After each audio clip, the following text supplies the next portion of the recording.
Hey everybody, tonight we're debating flat earth versus globe earth, and we are starting right now with Ozien's opening statement. Thanks so much for being with us. Ozien, the floor is all yours. Hey everyone, thanks James. Welcome to the debate. It's Hey everybody, tonight we're debating 2024, flat not earth versus 500 globe earth. BC, and the earth ain't flat, With bro. I'm Ozien, and today we're diving into a heated topic, the shape of our planet. Hold on a second. There. Shape of our planet. This is a nod to my last debate. Now, you probably heard a ton of scientific evidence pointing towards a globe Earth. That's just an angle you might not have considered. The incredible contributions of scientists through history who had to face great adversity. Their work, done against all odds, has been pivotal in shaping our cosmic understanding. First up, let's talk about Albert Einstein. Einstein wasn't just a genius physicist, his heritage was a big part of who he was. His general relativity theory, a total game changer. It reshaped how we see gravity, space, and time. And it's not just a theory. We've got concrete evidence backing it up, like how light bends around massive objects like the sun. This is key, guys. It's a big point for a spherical Earth. Now on to Stephen Weinberg, another brilliant mind. His work in particle physics, especially with the Standard Model, fits perfectly with the spherical Earth cruising through a vast universe. And we can talk about the Big Bang Theory. George Gamow, a scientist, was crucial in developing this. This theory, backed up by cosmic background radiation and galaxy distribution, literally requires a spherical Earth. And we got Jacob Bekenstein, another name you should know. His work on black hole thermodynamics has deep implications for gravitational theory. What does this mean for us? It backs up the idea of a spherical Earth. Alan Guth, a physicist, introduced us to cosmic inflation theory, giving us a peek into the universe's earliest moments. This theory, fitting right into the Big Bang framework, supports the idea of spherical planets. And let's not forget Andre Linde. His work in inflationary cosmology further supports a spherical Earth through theoretical physics. To sum it up, these thinkers facing the challenges of hate and racism didn't just advance our understanding of the universe, they solidified the fact of our planet's shape. Now, why should we trust these scientific sources? It boils down to the scientific method, observation, experimentation, and repeatability. The works of Einstein, Weinberg, Gamow, Bekenstein, Guth, and Linde have all been through this rigorous process, proving themselves time and time again. Science and proof work differently. In science, we use induction, drawing general conclusions from specific observations. As Karl Popper pointed out, science assumes an orderly universe, consistent laws of nature, things we can't prove but need to accept to make any sense of our world. So when we talk about the Earth being spherical, we're not just throwing out a wild claim, we're talking about a well-tested, consistently observed body of knowledge. It's underpinned by logic and mathematics. In short, the spherical nature of the Earth isn't just a fact, it's a testament to human inquiry and the pursuit of knowledge driven by these incredible scientists. Now let's address those flat Earth claims. These often fall into realm of fringe science, ideas that stray far from the scientific consensus and lack solid evidence or adherence to the scientific method. check. These theories often cherry pick data and don't stand up to serious testing. Here's the deal with scientific integrity. It's all about following the scientific method. The theories about a spherical Earth have been through this, tested, and refined, and they align with what we've observed. This is what separates solid science from fringe theories. In any rational debate, especially in science, the burden of proof is key. If you're making a claim, like the flat Earth theory, you've got to back it up with solid evidence, scientifically sound evidence. It's not enough to question established science. You need to bring something substantial to the table. Established scientific theories about Earth's shape have passed rigorous testing. Flat Earth theories, not so much. They lack solid evidence and often shift the burden of proof onto others. Remember, it's great to ask questions and challenge ideas. That's how science moves forward, but it has to be based on the scientific method and solid evidence. So, the flat Earth proponents have a huge task ahead. They need to provide evidence that stands up to the same rigorous testing as the theories they're challenging. Until then, we're justified in our belief in the spherical Earth. a belief grounded in thoroughly validated scientific knowledge and pictures of the Earth from the moon. Let's get practical for a moment. Take the simple observation of ships on the horizon. When a ship sails away, it doesn't just shrink out of sight, it appears to sink with the hull vanishing first and the mast last. This is something you can see for yourself, and it directly contradicts the idea of a flat, level Earth. It's a clear demonstration of the Earth's curvature. If we were dealing with a flat surface, ships would simply get smaller and smaller until they're not visible, but they wouldn't appear to sink below the horizon. And that requires testing and predictions, measurements. And what about the Foucault's pendulum? Back in 1851, Leon Foucault hung a massive pendulum in Paris that showed the world something amazing. As his pendulum swung, its plane of swing, which is its inertial plane of reference, rotated throughout the day because the Earth was rotating around it, proving that the Earth itself is rotating. This effect changes with latitude, is fastest at the poles, and doesn't happen at all at the equator, and it reverses in the southern hemisphere. This is hard evidence, observable by anyone, and it just doesn't work in a stationary Earth model. Now let's talk about high altitude balloons. These are not sci-fi gadgets. They are real and used regularly for atmospheric research, and they ascend. They measure pressure and temperature changes, showing a clear gradient from the Earth's surface to the edge of space. This gradient is gradual transition, not a sudden drop-off as you'd expect in a world where gravity holds an atmosphere next to the vacuum of space. This aligns perfectly with the laws of thermodynamics and entropy, and is yet another piece of real-world evidence contradicting the flat Earth model. So here's the deal. In this debate, and in science in general, we need to base our beliefs and arguments on evidence, not just what feels right or what seems to make sense on the surface. The evidence for a spherical Earth is overwhelming, consistent, and observable by anyone willing to look. To Kaleb, my opponent, and to everyone watching, I encourage you to consider the evidence, the real hard evidence, from centuries in scientific inquiry and exploration. The shape of our planet isn't just a matter of opinion, it's a matter of fact, with pictures, demonstrated by relentless pursuit of truth by scientists across history, including those who faced unimaginable adversity. In this debate, it's not just about proving a point, it's about respecting the legacy of scientific discovery and acknowledging the hard work, the genius, and the perseverance of those who have dedicated their lives to understanding and expanding our knowledge of the universe. To disregard this is to turn away from a rich history of human achievement in favor of unproven, unsupported, fringe theories. So as we move forward in this discussion today, let's keep our focus on the evidence, on the science, and on the remarkable human journey of discovery that has brought us to our current understanding of this incredible spherical world we call home. Now, I have a short clip. I got permission from MC2 to post a Beast trip to Antarctica. How did Mr. Beast destroy Flat Earth? And there goes the plane! Mr. Beast went to Antarctica to destroy Flat Earth. We're literally at the bottom of the globe at the coldest place on Earth. There's actually a ring around us that's containing the water. They even think the sun moves between the smaller Tropic of Cancer and the larger Tropic of Capricorn, then moves back to the Tropic of Cancer every year. Let me and you go to Antarctica, spend a week there in the summer, and let's see if the sun does a 360-degree circle all the way around us. If so, it's a ball. But what about the sun? Did it ever set? The hard part about Antarctica is the sun never goes down. You don't know when it's night or not. They're probably asleep because it's 4 a.m. The sun literally never goes down in Antarctica. So night one was rough. It's the next morning, and I don't know if I'm supposed to get out of bed or not because the sun's just always up. Currently 2:30 a.m. and the sun is as bright as ever. That's because here in Antarctica, the sun never sets. Just goes like this.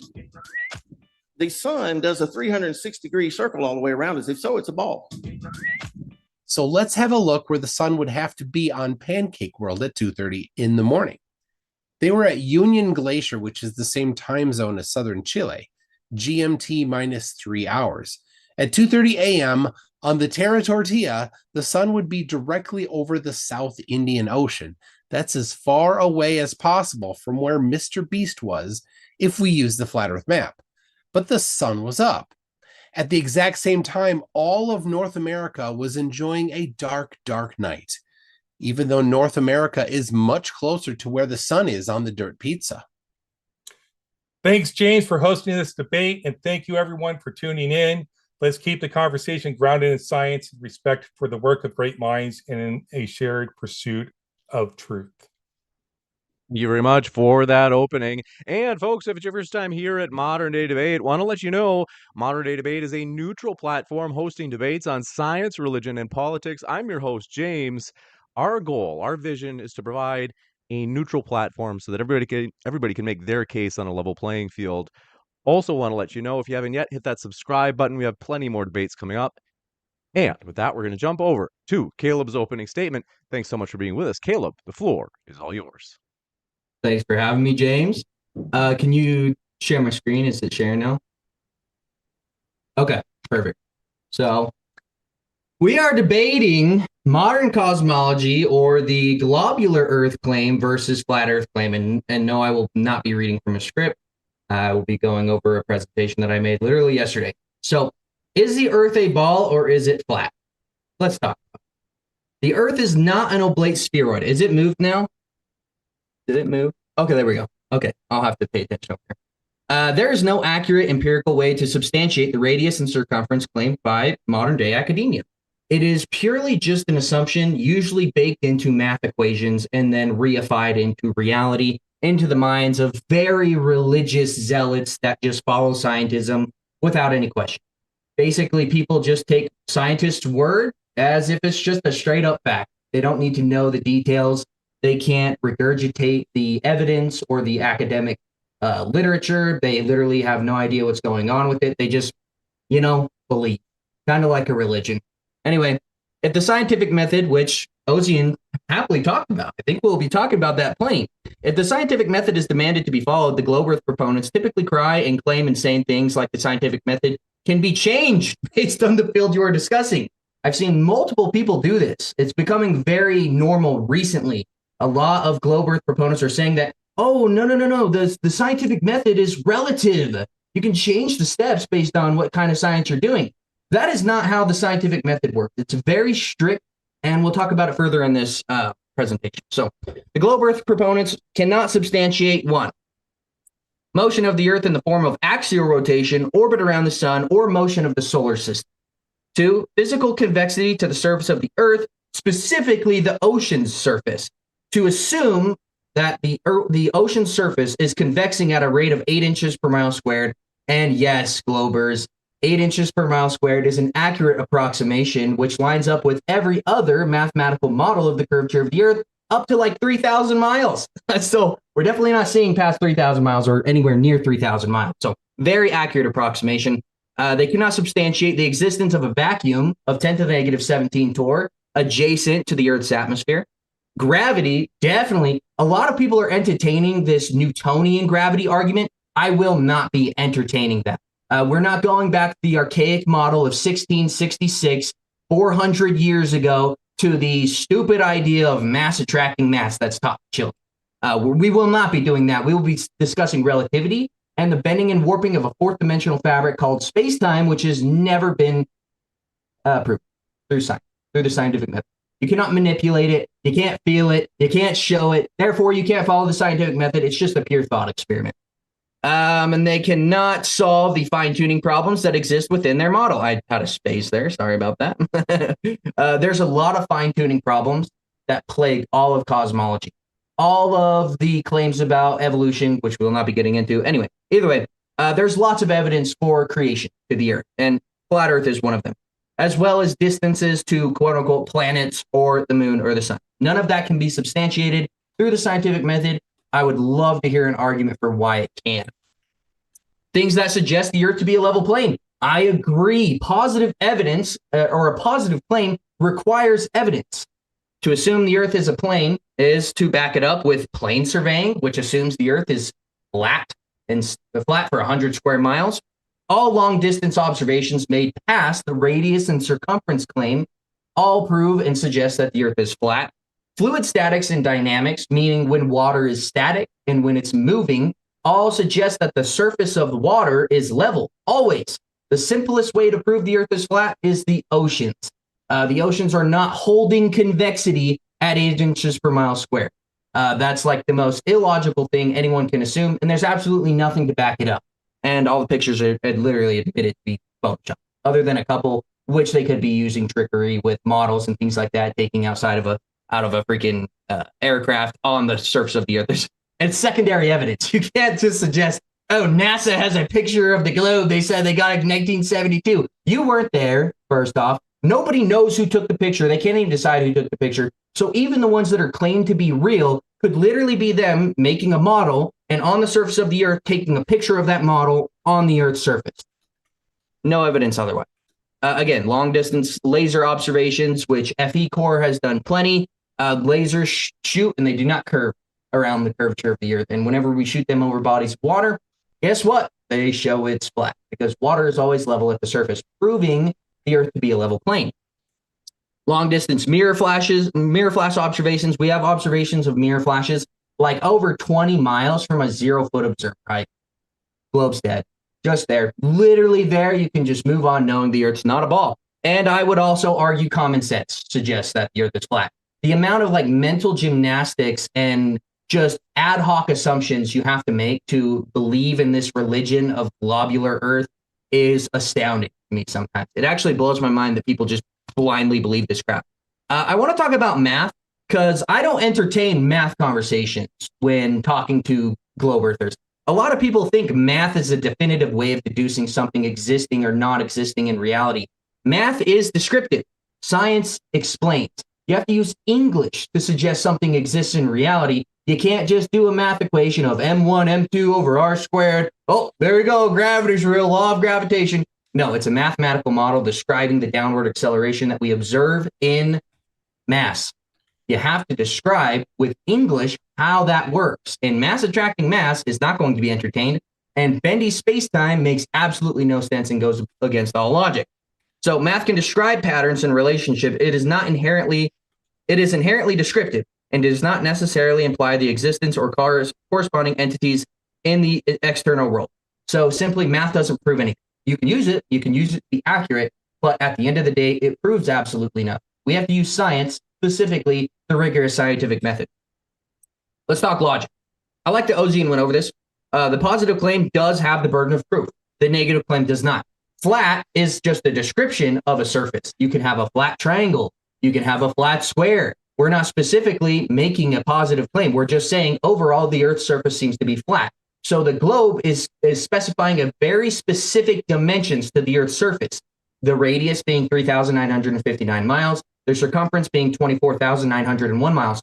We need extraordinary evidence for that claim.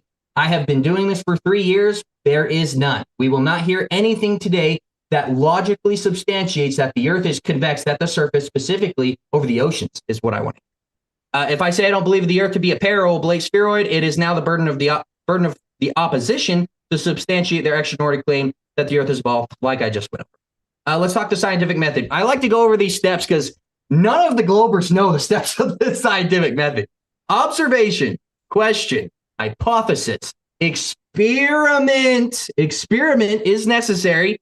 Data collection, analysis of the data, and then conclusion. And you have to have controls. Sorry, globers, I'm so sorry. This is never followed. When giving globe Earth evidence, they never mention dependent variables, independent variables, and controls. A dependent variable is a variable that you measure in an experiment. It depends on the changes you make to the independent variable. So it's static, the dependent variable. The independent variable is the variable that you manipulate. I will need independent variables described. I will need dependent variables described. And I will need controls described in all of the evidence that is claimed to be evidence for a globe. I'm sure we will get none of that. More evidence of modern cosmology being wrong. Emergency flight path landings. When we're flying from Auckland to Peru, we're flying on the bottom side of the ball if we assume the Earth's an oblate spheroid. And good enough, they cross the equator thousands and thousands of miles during an emergency flight path landing to land in Los Angeles. And then as you see here, if you map it over a flat Earth, right on course. Right here. Vacuum next to non-vacuum. High pressure systems seek low pressure system every single time. You cannot show me gas pressure in the form without a container. The way that we measure gas pressure is the exhortation on the container. I can't just tell you, you know what, go grab me a handful of nitrogen. Please, just go grab me a handful of that. No, you have to have a container. So proving that the atmosphere has some sort of container. I wouldn't make any positive claims of what it is, what the shape of it is, the distance to it, but the laws of thermodynamics and the laws of fluid mechanics necessitate that we have a container to our atmosphere. Just common sense if you understand those things. A lot of globers seem to think that the southern pole star and the northern pole star prove the Earth is a ball. Guys, wake up. You can't have a stationary star in the north and the south if we're on a spinning, wobbling pair shooting through a vacuum at 500,000 miles per hour, as well as an expanding universe. That all of the stars are supposed to be doing their independent movements, independent of one another, but yet they stay the exact same for thousands of years, like they're fixed in a medium or something. I don't know. It's kind of weird. Anyway, here's the sun destroying the globular Earth. You can see over 80 miles, the sun is backlighting the skyline of a city. Completely doesn't work on a ball. You can scream refraction and cry refraction all day. I will need controls in the form of independent variables to prove that refraction is casting the image up into the horizon like a superior mirage. That's nonsense. Another longer range observation was made. I can't remember the specific name of the guy, but he made an observation from Palestine to Crete over 616 miles. There would need to be 40 miles of physical curvature between the 2 points, suggesting, again, the Earth is over water, specific. Obviously, there's topography, right? Ozien, but water is flat. Every time that we observe it in reality, that's just common sense. There's the evidence for it. You can fill a large body of water in the form of a pool, and guess what? Unless a force is acted upon the surface of the water, it will be level. And last but not least, globers, they always cry, dude, lunar eclipses, man. Dude, if we're on the dirt pizza, as McToon would say, if we're on the dirt pizza, we should see a flat shadow. We see a selenilian eclipse where not only the shadow cast onto the moon comes from the top to the bottom, debunking the globe can't work, as well as we're seeing the sun and the moon at the same time. And it's an often eclipse that is observed in reality. So most of the evidence that I really want to make some laws of blurs, like McCune does, because most of the evidence that is purported to prove the Earth is a ball, most of it completely destroys it. So when actually analyzed honestly. Other than that, I think that's my last slide. And that's the end of my presentation. I guess let's get on to the open conversation. I'll stop sharing. For that opening statement as well, we are going to jump into the open dialogue. A couple of quick housekeeping things, folks. In particular, if you can hit that like button, not for me, but for you, so that YouTube's algorithm knows what to recommend to you more. So you can get the absolute best stuff you enjoy, but also we're going to have open dialogue. I got to tell you, gentlemen, it's imperative that you guys get equal time and that there are not interruptions. I can let a little bit go, but it's going to be pretty quick. If there's a lot of interruptions, I'm going to switch us into 2-minute intervals. I'm going to rule with an iron fist on this just so it doesn't get out of control. The other thing is, folks, do have to let you know there is a Q&A at the very end. So if you happen to have any questions, feel free to fire them into the old live chat. There are 2 ways you can do that. You can either tag me with @ModernDayDebate in the live chat, or you can also use a super chat as those go to the top of the list. And with that, thanks so much for being with us. Gentlemen, the floor is all yours for open dialogue. I don't understand, like, you just to point out, like, you say math is descriptive. Okay, that's fine. Math describes what a thing is. And then we use explanations to explain what we're describing and why that thing is the way it is. So when you explain things, you use both the description of what it is and an explanation for why it is. There's no problem in that when you're giving a narrative for why something is. So we can use math as part of our narrative. So I don't know why you're dismissing math entirely from these type of discussions. Not that I want to go into the math, but it seems like you ad hoc decided you're going to presuppose math was useless. I mean, yeah, you said it yourself. You need the explanation, right? You need the science. You need to use the scientific method. as well as the math. A lot of people just think they can throw out math and prove something. So I'd like to hear, what is your best evidence? Hold on. What is your best evidence for the Earth being a ball? Please go. So you need both. You need both the math and the explanation. Well, we weren't done with that. You responded. I'm going to rebut what you just said. So you need both the math to describe what this thing is and an explanation. No. So you don't need the math at all, just an explanation. So you don't need to say that it's 5 miles away, and if we're going 60 miles per hour, it's helpful. How long it's going to take to get there. You don't. That's not an explanation to describe how long it takes to get there. You're just going to it just took me a period of time. I'd like to discuss the actual topic instead of math. Do you have any proof the Earth's a ball? Well, that's just part of your opening argument. Part of your opening argument was that we should ignore math. I want to get past that. We're not going to ignore math if it comes up during the argument. Is that correct? Do you have any proof the Earth's a ball? Can we discuss the topic at hand? Yeah, I just showed a video of it. So obviously, what about that proof the Earth's a ball? Well, Dean Otto specifically said if you're at the South Pole, am I him? You can, if you're Dean Otto specifically said well, let me ask this: if you're at the South Pole, should you see the sun go all the way around you in a great circle? I didn't see a time lapse of them showing a 24-hour sun. I asked you a question. Can you answer the question? I didn't see a time lapse of them showing. So you can't answer the question. I'm not asking you about the results of their test. I asked you a question. Yeah, that's never observed. If you're at the South Pole and you see the sun go all the way around you in a great circle, would that mean the Earth is a globe? No, it wouldn't necessitate that the Earth's a ball. It would be interesting. It would be counter evidence. Can I finish my point? Yeah. You good? I shut up. You seem to be talking. Anyway, so if there were a 24-hour sun, which has never, ever, ever been observed, never, there's not a time lapse out there of a 24-hour sun. Mr. Beast didn't show it. He showed multiple clips and he said, "Oh, guys, believe us, it's 2 a.m. He didn't show a clock or anything. That wasn't evidence that the Earth's a ball or that there's a 24-hour sun. Simple as that. So it's called testimonial. They testified the Earth was that the sun was up the entire 24 hours they were there, which is just fine. I have no reason to doubt Mr. Beast is lying. Why would Mr. Beast lie about the sun going around in a great circle around them all 24 hours a day? 50 hours, actually. They were there for 50 hours. You're genuinely asking me what Mr. Beast's motive would be to lie about the shape of the Earth? Yeah, you're calling him a liar, so please explain why he's lying. No, I have the negative claim. You have the positive claim. You just made a positive claim that he's being deceptive. That's your positive claim. You have a burden of proof to prove to me that Mr. Beast is lying. Otherwise, you have to say, I just don't know. Maybe he's telling the truth. So let me explain logic to you. If I am explaining logic to you. Can just I talk? To be sure, we'll give you about a minute, Kaleb. Yep, thank you. So I have the negative claim in this conversation. It's specifically about Mr. Beast proving, and again, that's hilarious that you're using somebody else's evidence to give your claim. Like you took a video from McToon knowing this conversation would happen and played it in your intro after reading a script. Either way, I have the negative claim. I'm saying I don't believe Mr. Beast. I think he could be being deceptive.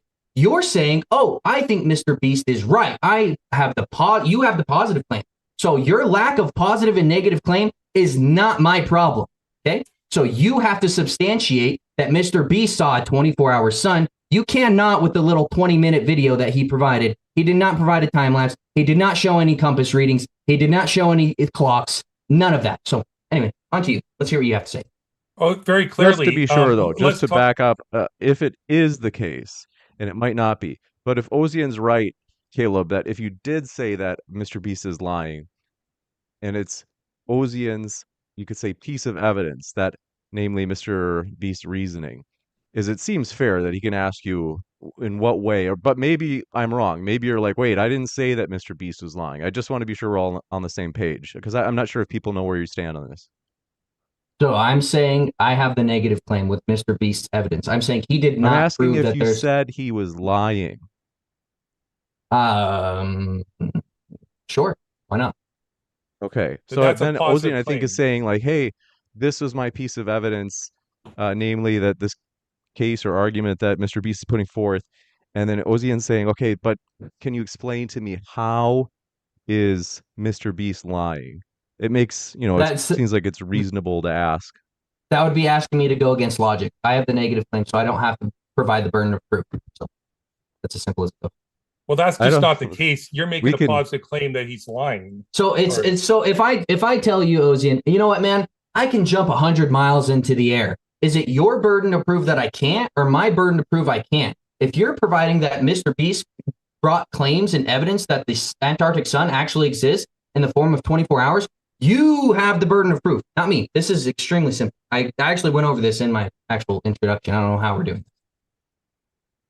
No, you're making a positive claim that he's being deceptive. I don't want to That get is a bogged down. positive Forgive claim. me, but it sounds like this might be a good opportunity where we jump to something else. It is pretty clear that I think we're all on the same page. Like, we recognize that Kaleb doesn't want to explain why Mr. Beast is lying. He just wants to say it. So Well, it's I impossible. think we're settled there. But Yeah, now it's let's move on impossible to a for me new to prove topic. So why maybe he's Kaleb, lying. if you want to try to challenge something from Ozien.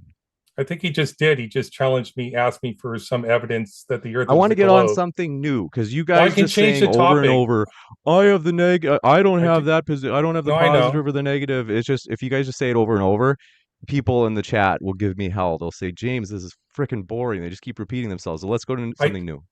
I do want to, but I want to push back against another claim because he's arguing that he doesn't have a positive claim. This is globe versus flat, so we both have a positive claim that we have to support about the geometry of the Earth. So I want to ask you a question related to the second law of thermodynamics, which states that in an isolated system, entropy tends to increase. I have a question for that claim. That if you're claiming that space is not real and the Earth exists in a closed and isolated system, how do you explain the regulation of Earth's temperature? The sun clearly provides heat. Anybody can experience the heat from sun. Well, if intelligence was measured in sarcasm, I think you just won a Nobel Prize. Congratulations, Kaleb. So the sun clearly provides heat. That's your facial expressions, anyways, playing a crucial role in our planet's energy balance. Without it, Earth would rapidly cool. Similarly, human activities release heat.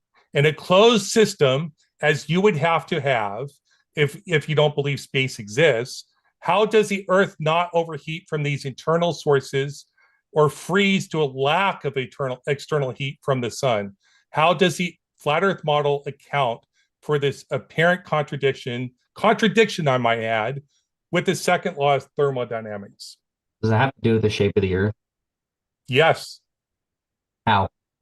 It's a what's the Earth to you? What is it? No, we're talking. You were literally just went on a script. You just read a script about the sun. I read a question I had, so I could be clear on my question. Did you understand it? I could repeat it. I answered your question. Nobody wants you to repeat your question. That's irrelative to the conversation at hand. We're talking about the shape of the Earth. Yes. Not the sun. This question had nothing to do with the sun.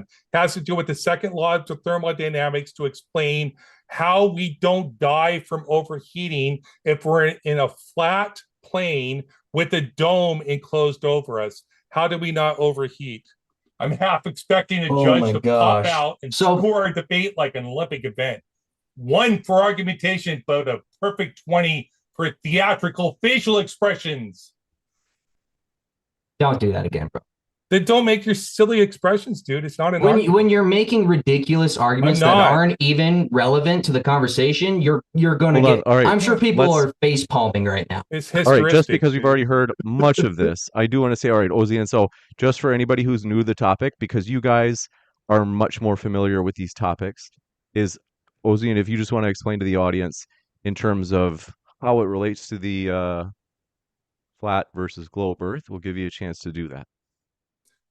Yeah, so second law of thermodynamics and a pressure gradient and the Earth not overheating from the sun is perfectly explained by space existing, the Earth being not a closed system, and we get heat during the day from the sun, and that heat dissipates during the night. And like if you get a cloud layer, it helps actually trap heat in. Like that's what is all perfectly explained by globe model and the math and the science and the testable predictions that we make from that. Matter of fact, just the fact that we can predict lightning strikes on the Earth if we use a slightly oblate spheroid model versus a spheroid spheroid model. So my question to you, Kaleb, I hope you can answer it now.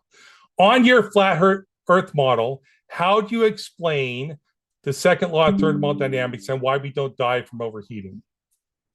To have gas pressure, you have to have a container. Or do you even know what entropy means? What's entropy? It's not my question. Can you answer the question? Are you avoiding the question? Is this a debate or like just straight sophistry, like monologue? No, Are you going to engage? Question. I am. You asked me a question. I answered it with the. Okay, prove the vacuum of space exists. Prove the vacuum of space. Yeah, you do. So you have a positive claim. I asked you just to be sure there's not too much interrupting. Is that okay? So Kaleb, it sounds like, are we on the same page where you'd say like, okay, I do now understand. We've gotten to the point where you're saying like, I see how Ozien's case about the law of thermodynamics in particular has to do with the flat versus globe Earth. Because it sounds like is it fair that we're on the same page there? No, we're not. Because he's not understanding positive claims. He's claiming that entropy in the form of gas pressure, it proves somehow that the space vacuum exists. No, you need evidence. Do you have any evidence that there's a vacuum of 10 to the negative 17 torr coexisting adjacent to the atmosphere? Please, any evidence, go. Wait, I think I asked you a question. Why are you asking me a question in response? Why can't you answer the question? You can say, I don't know. I don't know why we don't die from like a thermal runaway because we're in a friggin' container, like a pot on a stove with no heat coming out. And the water will eventually boil and we'll eventually all die. You want me to answer? I want you to explain how that's explained on a flat Earth model. Yes, thank you. Do you know what attenuation is? Explain What's attenuation? Explain it. Admit you can't define it. I can explain it. I understand communications theory very well. Let's hear it. I don't need to. It's your argument. Present your argument. No, let's hear it. You should understand my argument if you understand it. Okay. I know what attenuation. I know what attenuation means. What is it? Your argument. I don't need it. Is that about? Okay, we'll just go on without you with just assuming you have no idea what attenuation is. Don't interrupt me. With the word. Don't interrupt me. Oh, you're being smug and sarcastic. Just present your argument. Don't interrupt me, buddy. All right, gentlemen, we've got I've got to jump in. Ask me a question. Please. I was responding. But can we split it up into times? Well, apparently you need that. What we're going to do is, you won't stop talking. Right, gentlemen, please. I'm being sorry, James. Just relax. So what we'll do is we'll go into 1 minute segments. I think Ozien, just if you can briefly ask the question that you originally asked, then we'll give Kaleb. I need you to control yourself. Then we'll give Kaleb a chance to respond. Go ahead, Ozien, if you can ask it very quickly and succinctly, and then we'll give 60 seconds to Kaleb. Kaleb, how do you explain the regulation of Earth's temperature? All right, 60 seconds. Go ahead, Kaleb. It's not relevant to the conversation, but there is dissipation to EMR and EMF over distance. So the sun goes around the Earth and that signal gets weaker. That heat signature gets weaker as it gets further away. Not relevant at all to flat Earth versus globe Earth, just so we know. But I'll entertain it just for the conversation. We'll kick it over to Ozien. Go ahead, Ozien, for 60 seconds. Yeah, so you're seeing that we release light like EMF and that cools down the Earth? Is that what I said? You said EMF. There's dissipation to EMR and EMF and heat signatures over distance, yes or no? So light. Yes, light will like dissipate. Yes, but where does it go? Oh my gosh. What does the word dissipation mean? I don't think it's possible to have a conversation with you. I genuinely don't. Where does it go? Where does it dissipate to? It dissipates in the atmosphere. So it just vanishes? Yeah, it gets weaker over distance. Do you have any evidence why that doesn't happen? Yeah, because power is not, it's the first law of thermodynamics, right? Power and energy cannot be created or destroyed. So where does it go? How do you prove that? Well, you don't accept the laws as thermodynamics? That's okay. You don't accept that it dissipates over distance? It expands, but it doesn't vanish. Wow. This is incredible. It can't be destroyed. So as you get further... Can energy be destroyed? Holy cow, dude. You're much more unbearable than usual. Is everything okay? Well, that would be the person I'm debating with then. What we're going to do is we'll give both Kaleb a chance to answer Ozien's last question, and then Kaleb, if you have any questions for Ozien. Yes, I do. Yes, I do. Okay. So over distance, the heat signatures get weaker. You can prove this in your car. If you're in the front seat and you're closer to the heat source, it's hotter. As you get further away, it gets weaker, it gets colder. This is like extremely basic. Again, I'm pretty sure he's using a tactic to just like not talk about the entire argument at hand, which is globe Earth versus flat Earth, the shape of the Earth, not the sun. So I don't know how we're here. Yes, I agree. Heat dissipates, but it doesn't vanish because heat cannot be created or destroyed. It can only change form. Heat, Cool. energy, and matter cannot be. Yeah. So ask me a question. Can you prove the vacuum of space exists? Yes. How? We go up with weather balloons. We see that the pressure goes down to a torr that we consider to be a vacuum, especially when we send aircraft to space, such like the moon. Like we know there's a vacuum in space. Like we have Who's pictures we? from people that were there. Humans. Who's we? Experts in the field, people I trust, people that were veterans in the U.S. Navy, like Neil Armstrong, who went to the moon, who was a fellow shipmate. I mean, I didn't serve with him. It would have been a great honor to actually serve with Neil Armstrong. It would be wonderful to meet him as a person.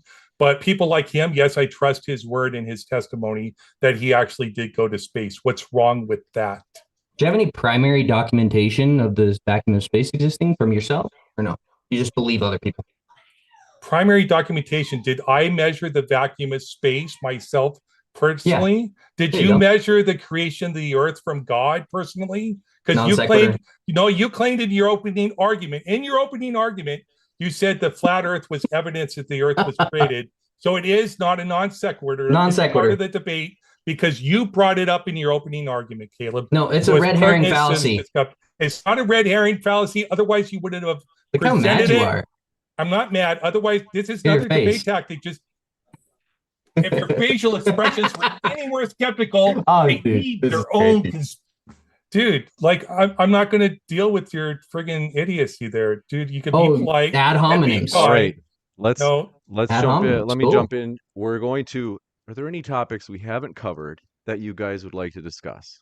The shape of the Earth. God, we'd love to get evidence the Earth is flat. Plane surveying.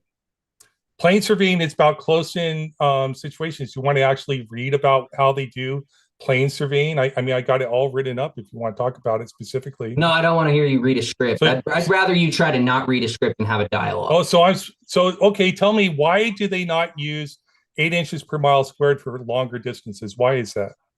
Do you think they make long distance observations in surveying? Yeah, they use 8 inches per mile squared in surveying for long when they surveyors. Okay, do you have any evidence of that? Yes. Show it. From surveyors. Oh, you told me not. You told me not to. No, show your evidence. I don't want to hear a monologue. I want to see your evidence. No. No, it's a what I wrote up. Where did I put it? Here it is. Folks, want to say while you're out there watching, we do appreciate you being here. If you haven't yet, hit that like button as it lets YouTube know what you want more of. If you're like me, go ahead, Ozien. Sorry. For larger areas, specifically with geodesic surveying is used, which takes the Earth's curvature into account. Plane surveying is just a matter of practicality and scale, not a statement about the Earth's. Sure. So when they do geodesic surveying, they have to take the shape of the globe into account, such like with me and my work that I've done as a commissioning engineer for substations. We have a line that goes from California, it's like up towards Canada, is like 830 miles long. When they had to calculate the ground fault returns for that DC line to make sure it trips off correctly, they had to take the curvature of the Earth into account for the calculations, or the line would misoperate. That's just a fact. If you want to deny it, that's fine. You can call the people I work with liars too. So where do we get our information for geodetic surveying? Where do they get their survey information to create a geodesic? From the shape of the Earth? What do you mean? No, wrong. Want to try again? Sure. Why don't you tell me, Caleb? I'm not an expert in geodesic surveying. I can tell. Oh. They get it from plane surveyors. Smugness is not an argument, Caleb, but go ahead. I'll try to derail, buddy. No, calling me an idiot because you say, well, you obviously don't know that. It's your debate tactic. It's how you engage in debate. But go ahead, Caleb. They get it from plane surveyors that assume the Earth is flat. No, they don't. Geodesic surveying does not assume the Earth is flat, because geodesic survey, you know what's a geodesic? It's a not a flat surface. No, geodesic. You don't even know what a geodesic is. It's a curved path. No shit. You said it was curved. Oh my gosh. I didn't say it was a sphere, did I? Okay, where did geodetic surveyors get their evidence then? Do you have any evidence for where they get their survey data? Where did they get it? They take the measurements and it matches the predictions of a curved Earth. I don't know what you're talking about. Probably shouldn't make claims like this if you have no idea what you're talking about, because it's going to be very apparent to anybody that looks into this that you're wrong. Yeah, anybody can look into geodesic surveying. I'm still talking. You're insulting me. Don't insult me in your responses. Let's give Caleb a chance. I promise we'll come right back to you, Ozien. Yeah. So geodetic surveyors get all of their data from plane surveyors, and then they stick those short observations, those short distance observations together, and then reify that the Earth's a ball with math. All you did is commit a begging the question fallacy, unassuming the consequent fallacy. Plenty of the fallacies I hope that you're aware of you're committing. So if you look up where geodetic surveyors get their information, they get them from plane surveyors that assume the Earth is flat. Good. You're committing a reification fallacy. You're actually taking their claim and seeing it proves something else and other than what they're actually claiming. You are committing the reification fallacy. How? By taking their claims, the knowledge they're presenting, the information they're presenting that says this validates that the Earth is a globe, and you're saying that they're wrong. You're committing the reification fallacy, Caleb, not me. Saying somebody's wrong is not a reification fallacy. Can you define a reification fallacy? Yeah, I have it written up too. You want me to go over it? No, dude, you got to read a script for everything. Do you have like anything up in like here memorized? Unlike you, Caleb, if you want to be insulting, unlike you, I like to be precise. So so now I think I can ask you a question. Would that be fair? No, I asked you to define a reification fallacy because you're using you've been asking me tons and tons of questions. We want to talk about fallacies. I thought this was a debate about the shape of the Earth.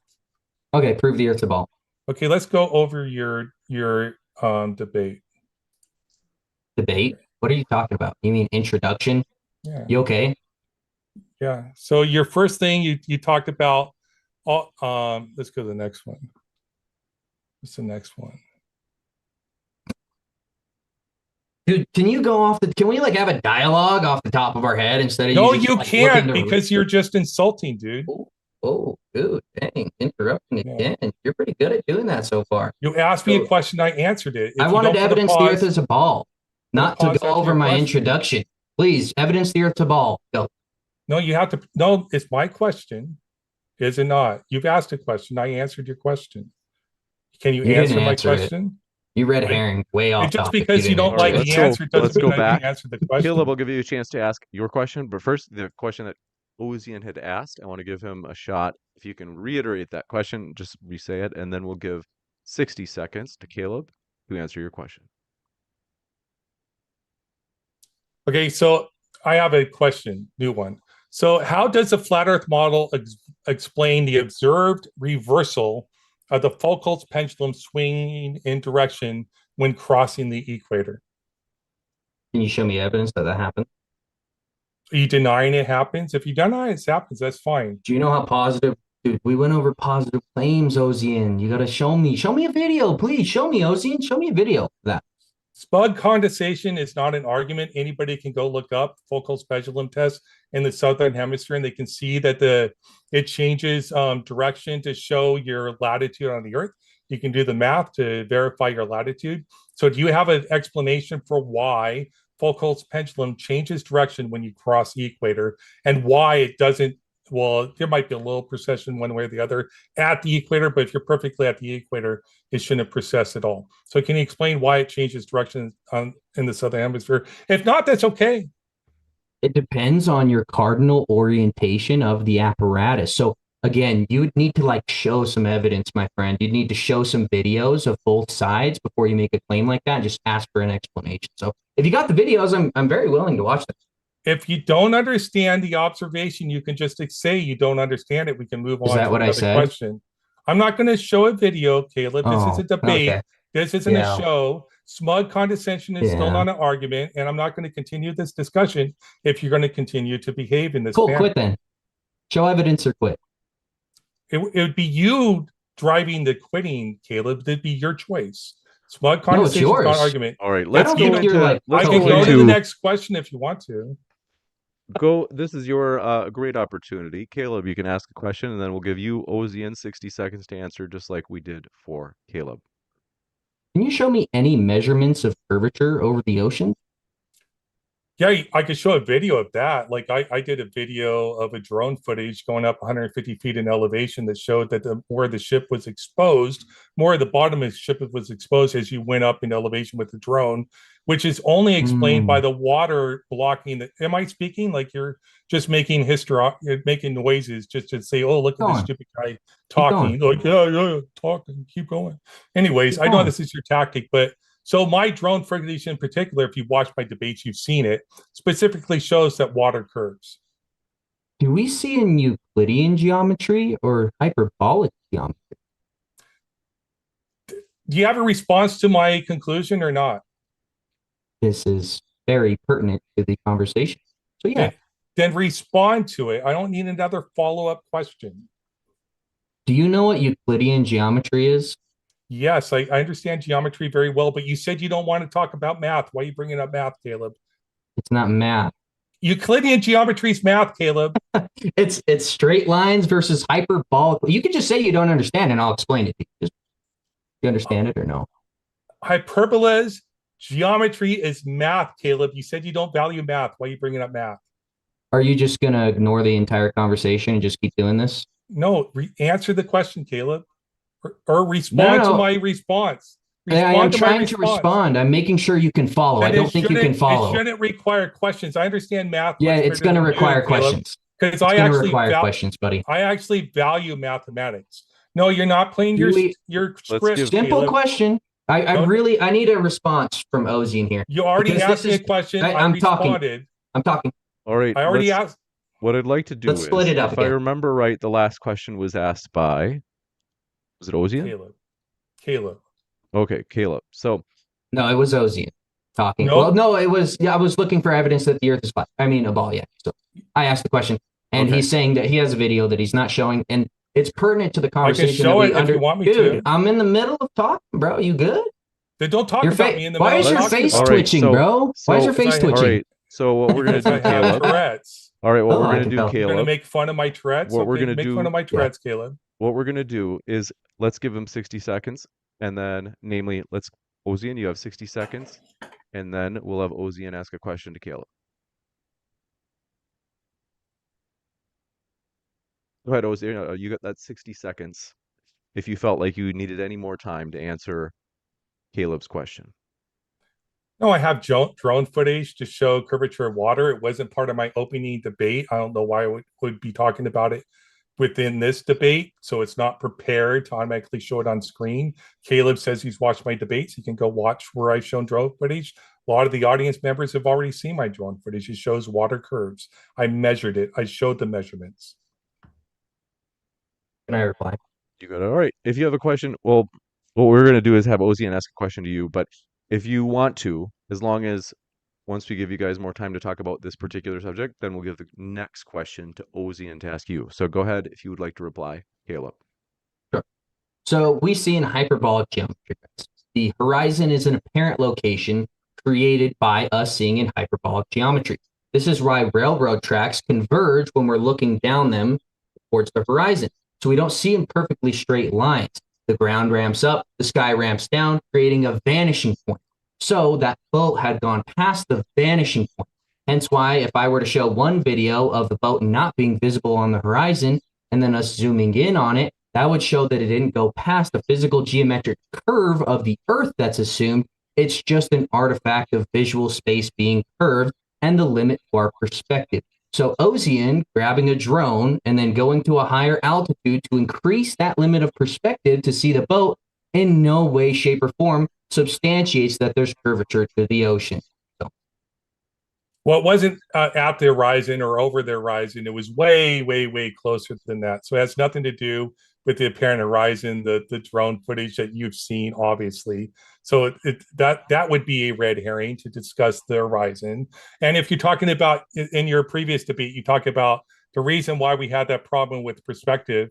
I don't know how this is a debate, but anyways, that your eyes are curved. My drone doesn't have curved eyes, dude. So the drone footage is seeing what it sees, and we can see that image up close and personal, not from distance away. And anybody can see that the water is curved. Anyways. That wasn't not cool. Yeah. My question? That's right. We'll give you a chance to answer your question. And what I need you to do is we'll give 60 seconds. Kaleb, once you finish your question, I have to go to the bathroom. I had too much coffee. So what I'm going to let you do is ask your question, and this is by the honor code. Gentlemen, do me a favor. Let's let Ozien ask his question, and then we'll give 60 seconds to Kaleb, and I'll be back by the end of that 60 seconds. Cool. Thank you, James. So in the flat Earth model, how do you account for the specific rate of 15 degrees per hour drift when we're talking about a laser ring gyroscope inside of a building that's shielded, that doesn't allow for ether winds, according to Miller? If you're going to appeal to Miller, he says you don't experience ether winds if it's grounded and shielded, which these measurements on the northern and southern hemisphere aligns perfectly with spherical Earth rotating every 24 hours. How do you explain that on the flat Earth? Okay, I'm setting it back. So the ring laser gyroscope that Bob Nodell used, where they said, and they misrepresented him saying, oh, I measured 15 degrees per hour drift. He took that ring laser gyroscope to a higher altitude and measured more of a drift at the same latitude line. You wouldn't get a higher form of drift if it were uniform in relation to the rotation of the Earth, suggesting that they're probably picking up something rather than the assumed rotation of the Earth.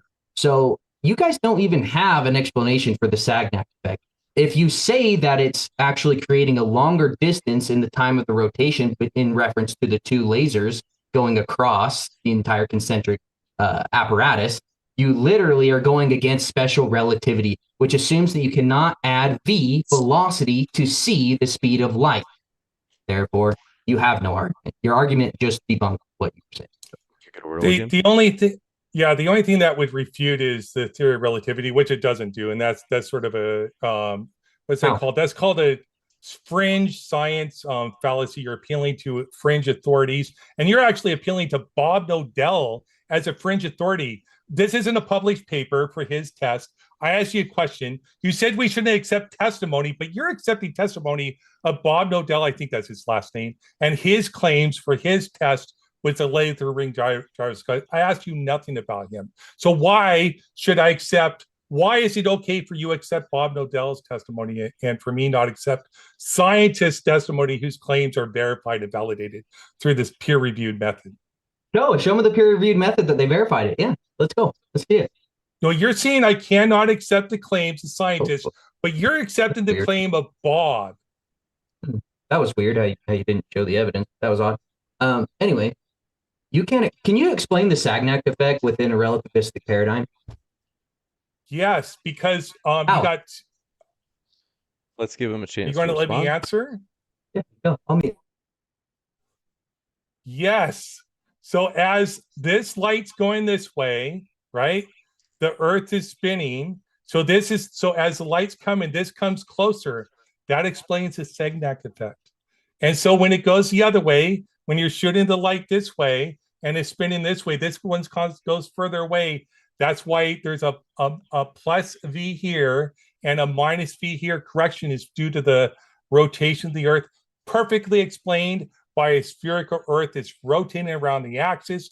Perfectly explained by a theory of relativity. No, you're literally contradicting the special theory of relativity. What are the two postulates of the special theory of relativity? This is not a grill. Maybe I should be able to ask a question.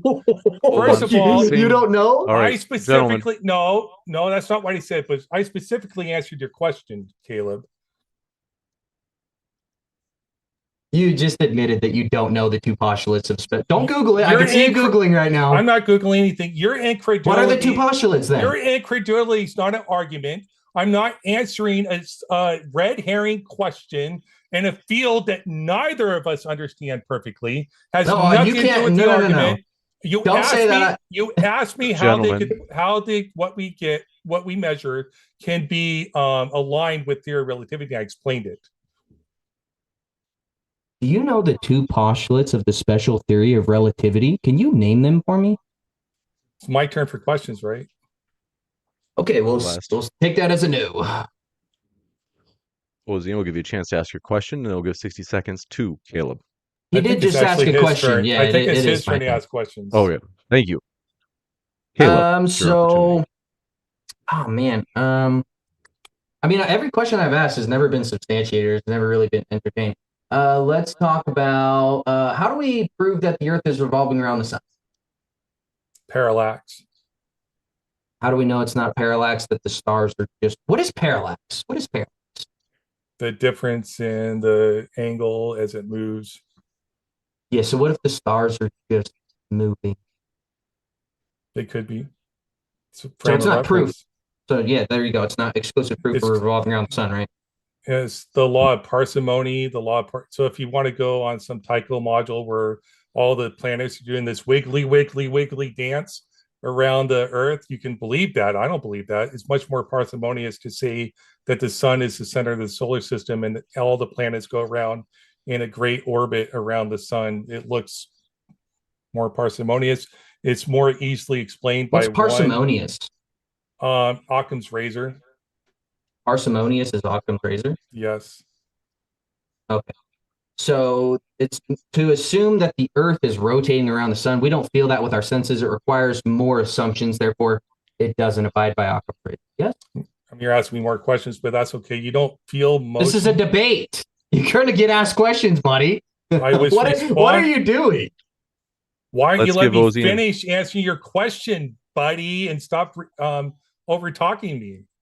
Like with your histrionic, whatever the friggin' word is, like your facial expressions, you just want to make a game out of this. But I will answer your question. What was the question? Really quick, I can't. I'm old. You don't remember the question? Well, it was fucking like 2 seconds ago. I forgot. Yeah, how did you forget? It was. What was the topic? What's the topic? The Earth revolving around the sun. Okay, thank you. But no, it wasn't specifically to do with that. I hope it was. It's about parallax. So we see parallax. Anyways, we see parallax. Go on. Yeah, the stars move. Yeah, it's very simple. So even in relativity, you do realize... Can I finish? Yeah, you do realize... Okay, you can say that. You do realize that the kinematic assumption of us revolving around the sun or sun revolving around us are equal due to relativity. Well, relativity, you realize it. It's more parsimonious to conceptualize the movement with the sun as the frame of reference, inertial frame of reference for the solar system.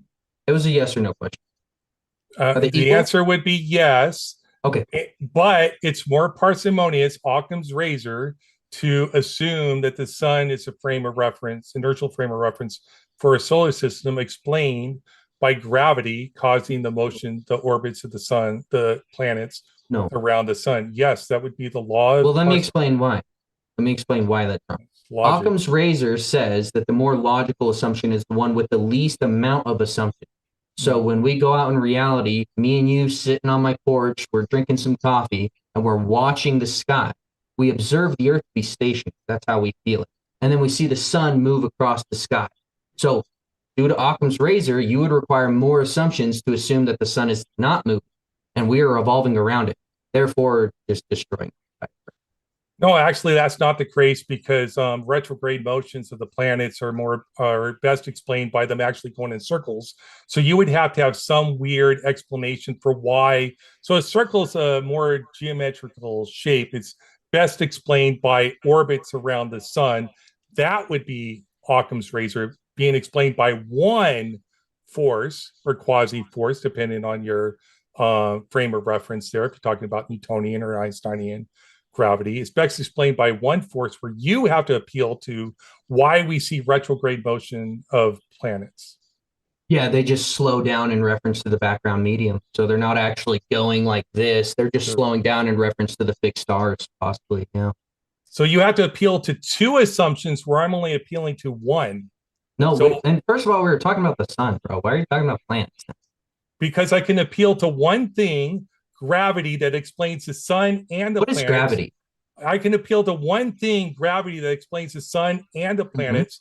You have to appeal to two different things to explain the sun and the planets. So my worldview fits Occam's razor that has the least amount of elements, the least amount of elements you have to assume is true for the worldview is one of the most likely true. You appeal to two, I appeal to one. Can you prove gravity? What is gravity, Ozien? What is gravity? You're not Let's going give to 60 seconds.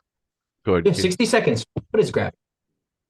Gravity is the bending of space-time. How do we prove that? Lensing of light around the sun, the Mercury. Let's go one at a time. Mercury one at a time.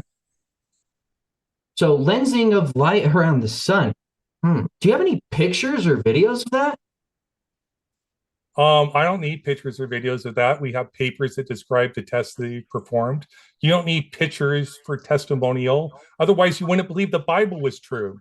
You have I don't believe the Bible is true. Okay, good. I'm not religious. So Way to assume my religion, though. Then you wouldn't believe that the Earth was created because you haven't seen it. You have pictures. No, like you presented in your opening argument. Come on. Yeah, so you can accept testimonial evidence as being accurate. You don't have to have pictures. No, you can't just accept secondary documentation being the opinions and writings of others as proof. So if I ask you, hey, you know what, Ozien? I love that theory. You know, the bending and warping of space-time. That's incredible. You can't just say that exists without providing evidence. You have to show like pictures.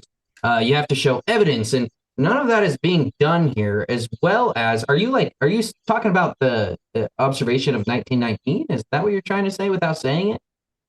I want to correct something you said about primary and secondary evidence. Let's have a dialogue. Let's follow the conversation. You made a mistake. So when we're talking about primary sources, we're talking about the person that wrote it, the person that did the thing. So those papers are primary sources. Secondary sources would be people that wrote papers based upon those papers. Just to clarify that. No, that's not anecdotal. That's primary versus secondary sources. What is anecdotal?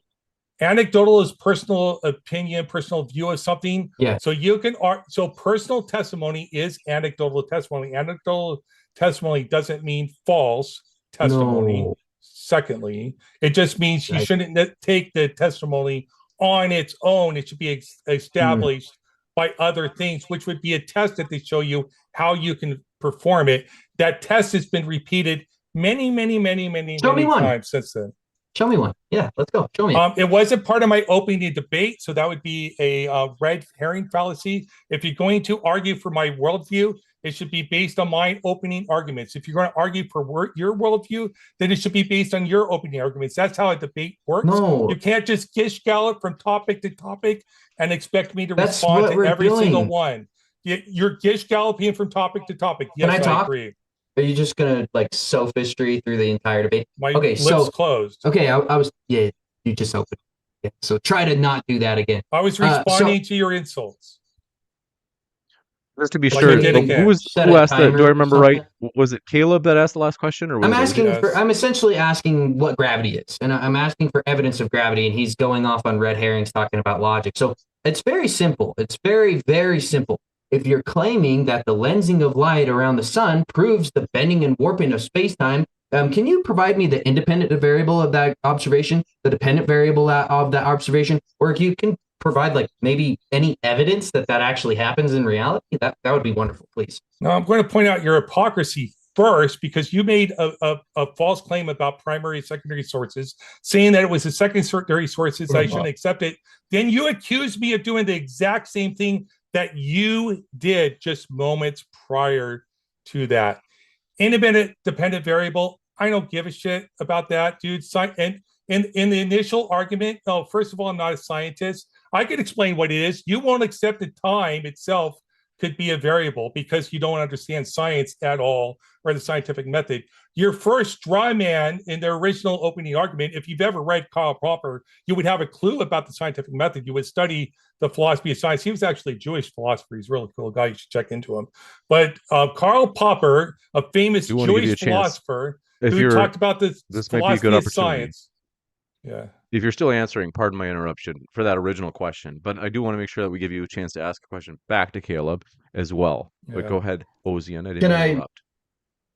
No, when you talk about the scientific method, it's not just a method. It's whatever predictive model you can create to explain the observations. So there could be different scenarios. So in physical science, there's a specific type of methodology they use.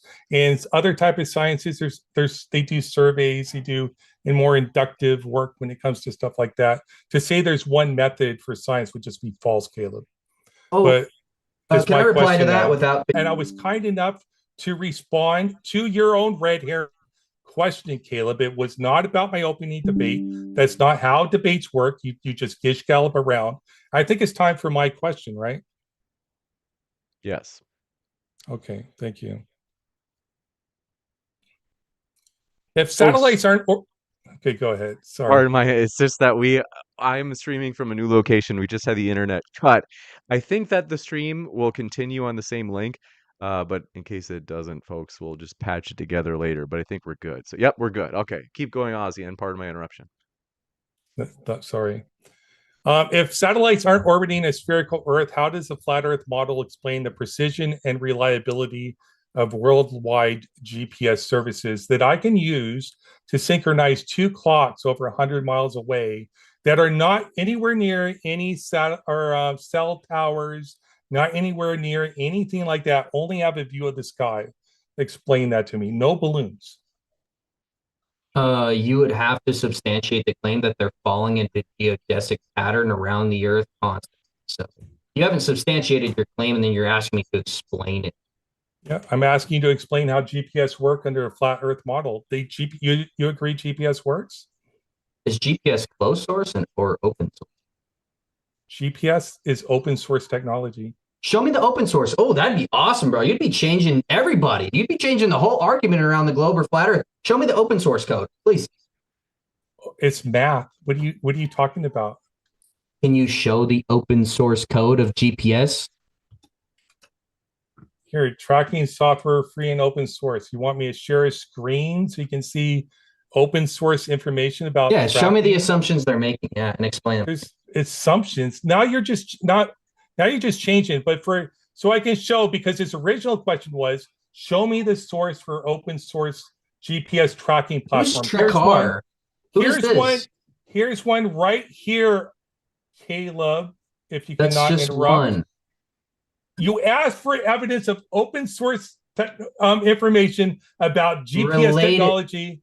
Here it is right here. Done. Moving on. My question. Show the code. Well, yeah, you actually never answered my question. I asked you to demonstrate how GPS works on a flat Earth. Okay, so I'm not denying that satellites exist. They could be propelling things in the sky through the electromagnetic field or the electrostatic field. So they could be using advanced technology to levitate things up into the sky that catch ether drift, similar to what they're doing with the ISS probably, as well as it could be explained with thousands of balloons that they launch every single day for weather data.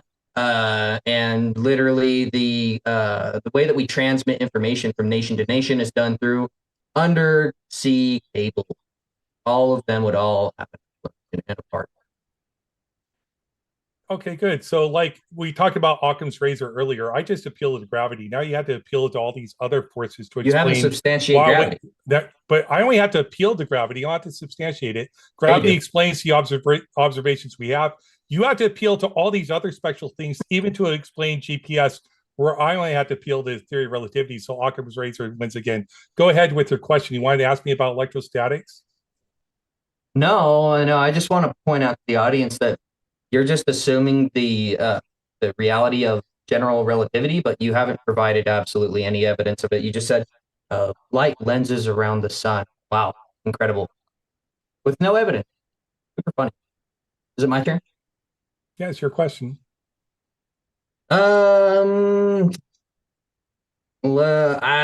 don't. I'm gonna need a second to like actually think of something because everything that I've brought up has just been completely avoided.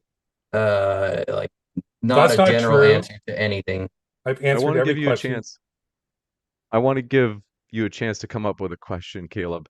Ozien obviously disagrees with what you last said. I don't want to cut you off, Ozien. I know that you're wanting to defend yourself, but we'll give Caleb a chance to come up with a new question. In the meantime, both Ozien and Caleb are linked in the description. As you can see at the bottom right of your screen right now, folks, it says, want to hear more from our guests? Check out their links below. And that includes at the podcast. So all of our debates at Modern Day Debate are not only live on YouTube. That's how we do them. They're live. It's always live. It's like Monday Night Raw. So afterwards, we upload them onto the podcast. So you can find Modern Day Debate available on fine podcasts everywhere, including Spotify, Apple, you name it. If you've heard of this podcast app, whatever you have in mind, we're on it. So check us out on your favorite podcast app. Caleb, looks like you're ready. Yeah, I'd like to stick up to the actual topic rather than going on a bunch of herring. So other than assuming when you create a drone and you raise its altitude, seeing a boat again, do you have any other like better evidence that the Earth's curved? Anything better than that? Yeah, I also showed drone footage of the sun being re-shown over the horizon. I've also shown how you can redirect satellites or redirect satellite antennas to a satellite, and the trigonometry would only work if the Earth was curved. You can check out that footage too if you want to. I'm not going to show it here, but yeah, I have other evidence. Now it's time for my question, right? No. We're gonna keep going because we usually go back and forth on a question. Oh yeah, go. So, do you have any measurements of the curvature of the Earth? Any measurements or anything like that? Yeah, I just told you. Trigonometry. I Videos showed. aren't. No. You hypothetically Measurements. connecting. I'm talking. Just calm down. It's okay. Just so you Just be hypothetically. insulting. That's not okay.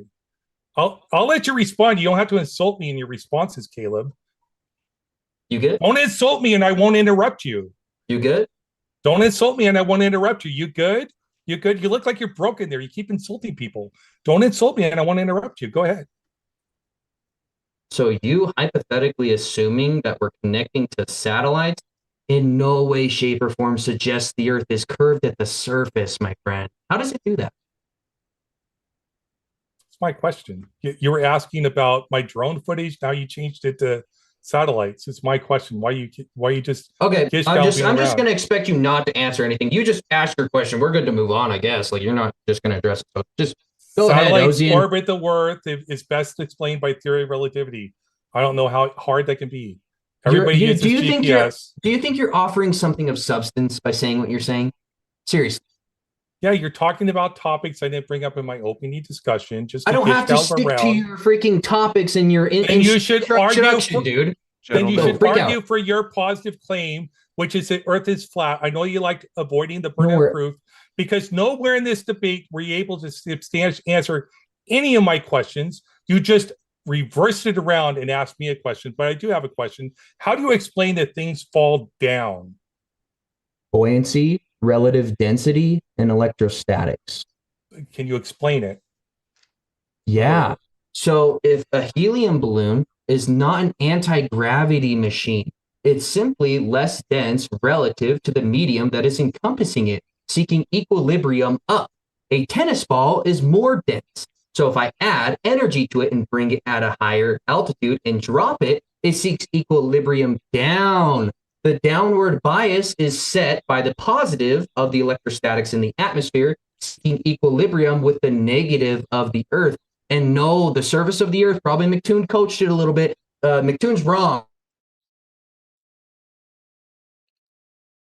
1,000 coulombs. So the electrostatic sets the downward bias. Buoyancy and density can override that, being less dense than the relative medium and seek equilibrium up.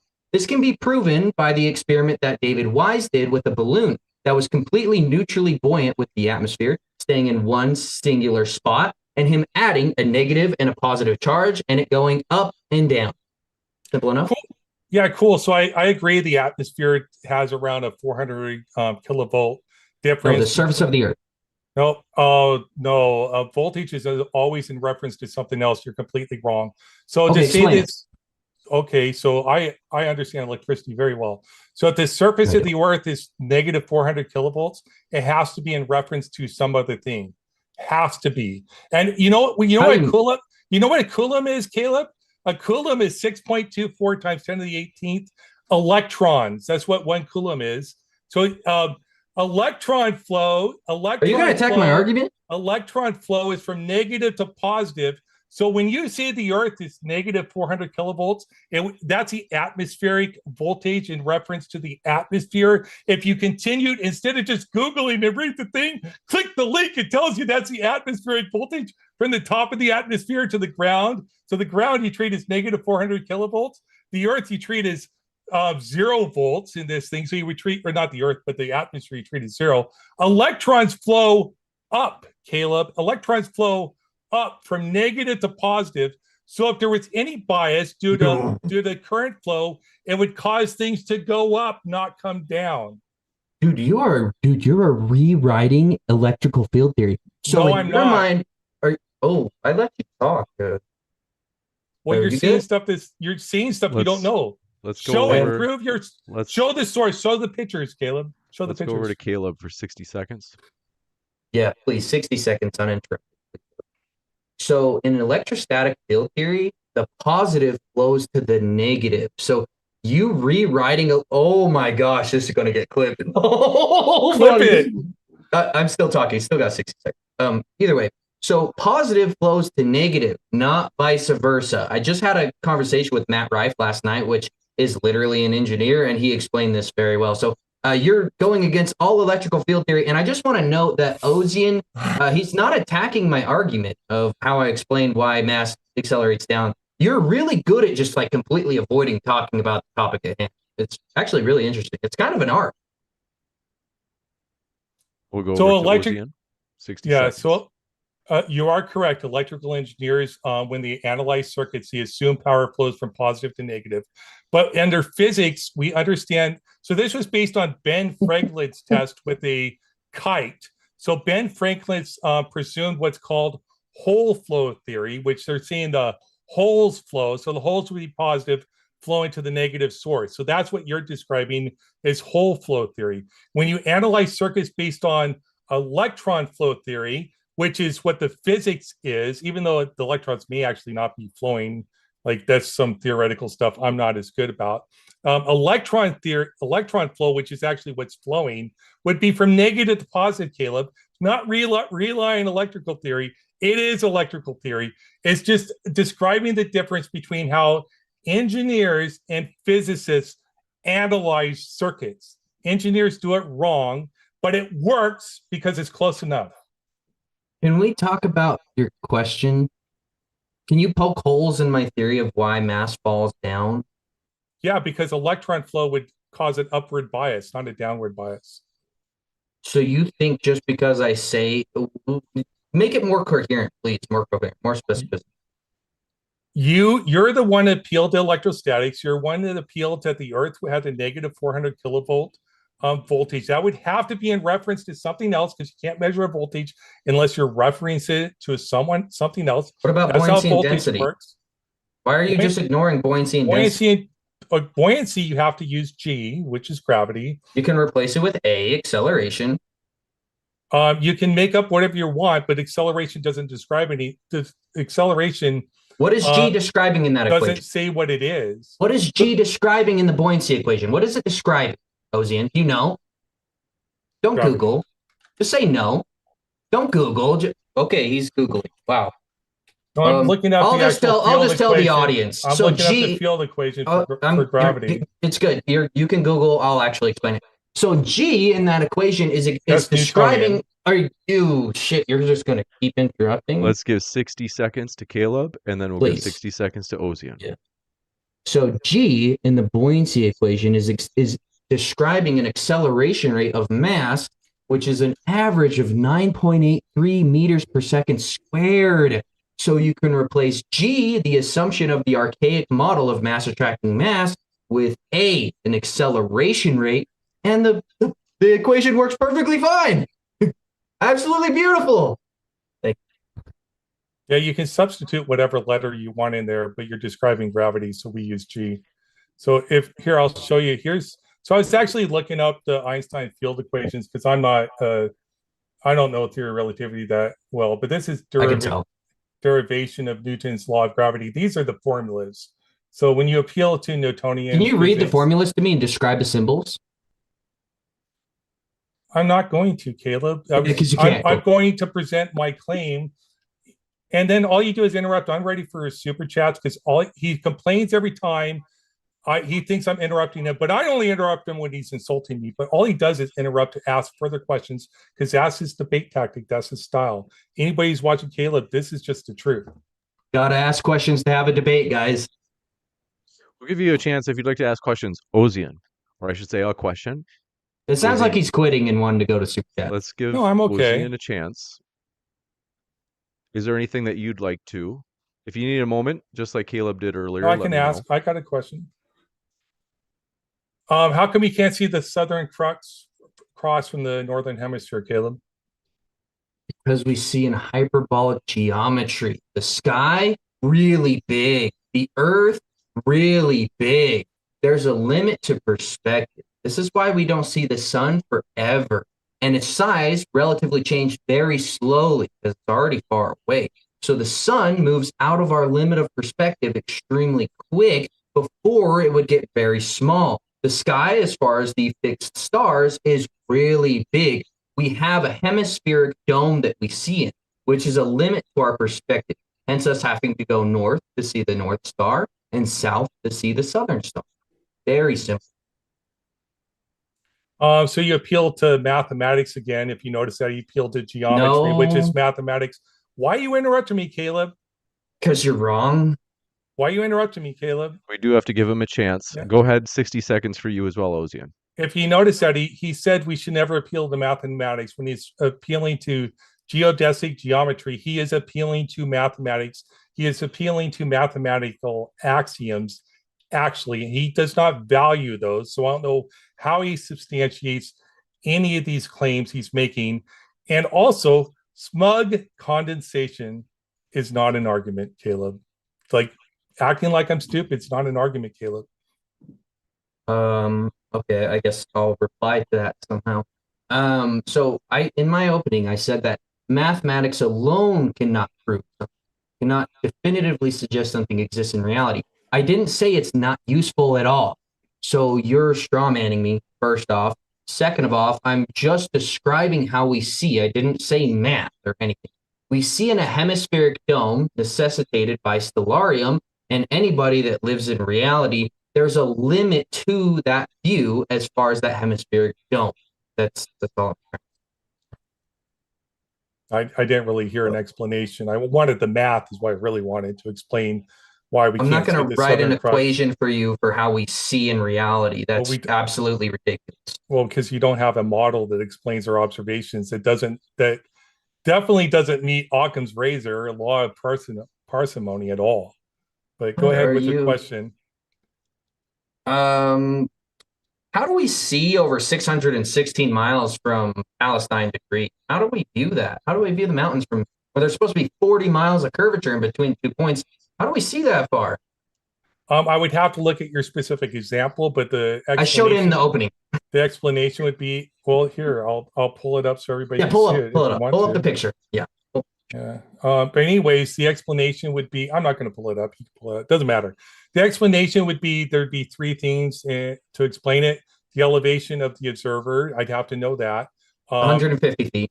Oh, so did you take the picture? Or are you just accepting somebody else's testimony that's true? Okay, so we can't provide anything that somebody else uses. That's what you keep telling me. I believe scientists, but I'm not supposed to. But so you're believing like crack friggin' people that don't even know the science at all, that are fringe. Some of them are scientists, like Miller's a scientist, but his theory is fringe. You appeal to people like Bob. That's not a scientist at all for your claim about friggin' the laser ring gyroscope. But I'm not supposed to appeal to the experts that actually use the scientific method. The people that know the scientific method the best, much, much better than either of us do. Caleb. So I know but the let- scientific so method. I You can don't. explain. Don't So, pull me so into if you that. want me to, you do not, because you're refuting actual scientists every time you open your mouth.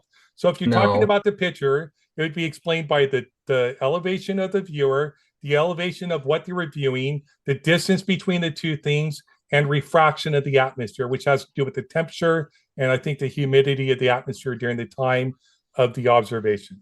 So I would have to see all the data to be able to calculate it. And I'll bet you every time a flat earther provides one of these pictures, you actually get the actual data, it proves that the Earth is a globe every single time, such as a black swan, the wiggly friggin' crane. You think that Are you proves the Earth done? is flat? Are you just gonna sophistry Well, through the whole debate? It's not sophistry. Okay, my turn now. Now it's my turn. Okay, so there should be 40 miles of geometric curvature in between the 2 points. It's very simple.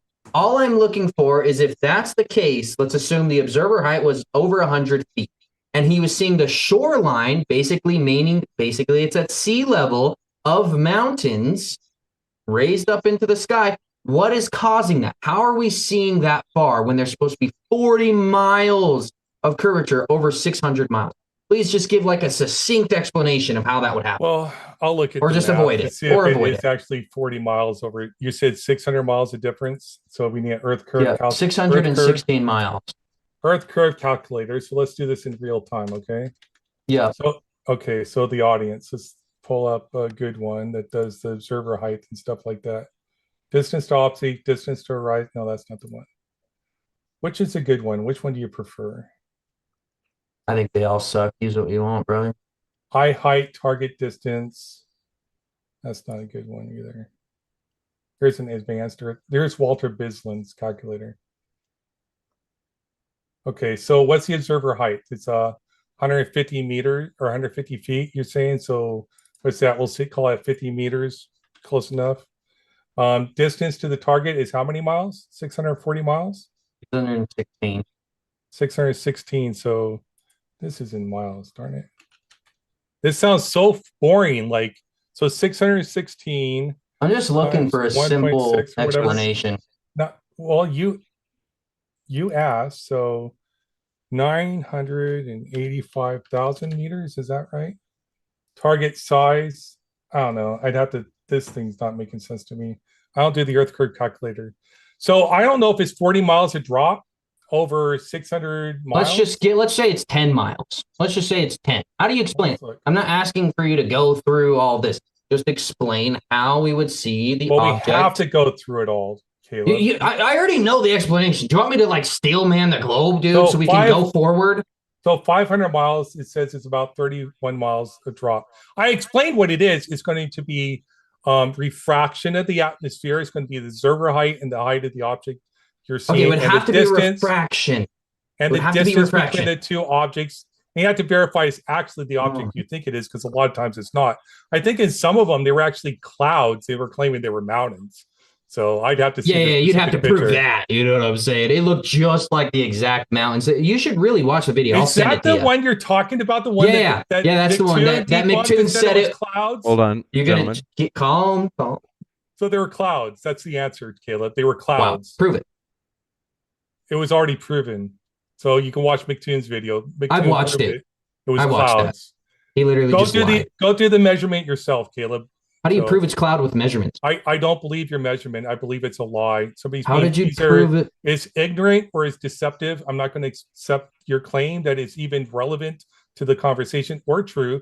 McToon's already done a refutation of this. A refutation, if you understand logic, it means he refuted the claim. It means the claim is, by definition, false because it was clouds. So McToon did it, so we shouldn't talk about it. Okay. Yeah, because he knows the math. Sure. Thank you, McToon. Michael Toon, yeah. Thanks, McToon. Sorry, not McToon. MC Toon. I do that. It's terrible McToon comes off the tongue better. It's MC Toon. McToon. Anyway, McClown, whatever you want to call him. You can ask a question after you just avoided it. I can want another question, Caleb? Okay, fine. I have my last one here. Sure. How does flat Earth model explain seismic data, geological phenomena like volcanoes and tectonic plates, which are consistent with the spherical Earth's interior structure? We can actually see particles that come through the Earth from the sun on the other side of the Earth. So how do you explain all that data, actual facts, observations? How do you explain that? Do you know how many begging the question fallacies you just committed? I accept testimonial evidence. You don't. Okay, that wasn't my question. Do you know how many begging the question fallacies you just committed? You have an answer to the question? No? Okay. You're asking me how seismic data works. Oh, you're going to keep talking even though I'm supposed to be answering the question? Well, answer the question then. Yeah, so there's movement to plate tectonics, plate level. So there's movement, there's seismic activity under the surface of the Earth. Just because the Earth's flat doesn't mean that there's not seismic activity. This is like almost an entire red herring, the entire logic, like the entire question at hand. Like, ask me how, it's like asking how volcanoes work on flat Earth. It's like, It doesn't make any sense. They work the same. There's pressure mediation from the pressure of the soil on top of one another, creating pressure and that being released through a volcano. It doesn't even pertain to the question of whether the Earth's surface is round or flat. It literally makes no sense. It's an illogical question, very incoherent. It doesn't work the same because the Earth requires gravity, downward pressure towards the core of the Earth for any of this stuff to work.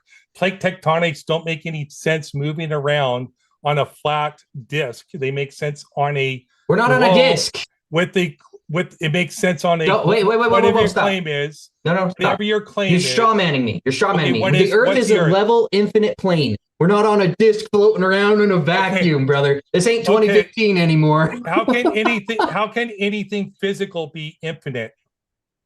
Talk about logic.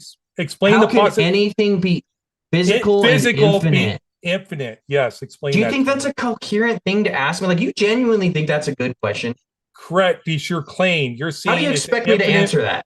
You're seeing it's an infinite flat plane, which is incoherent. It's an incoherent claim. How's it incoherent?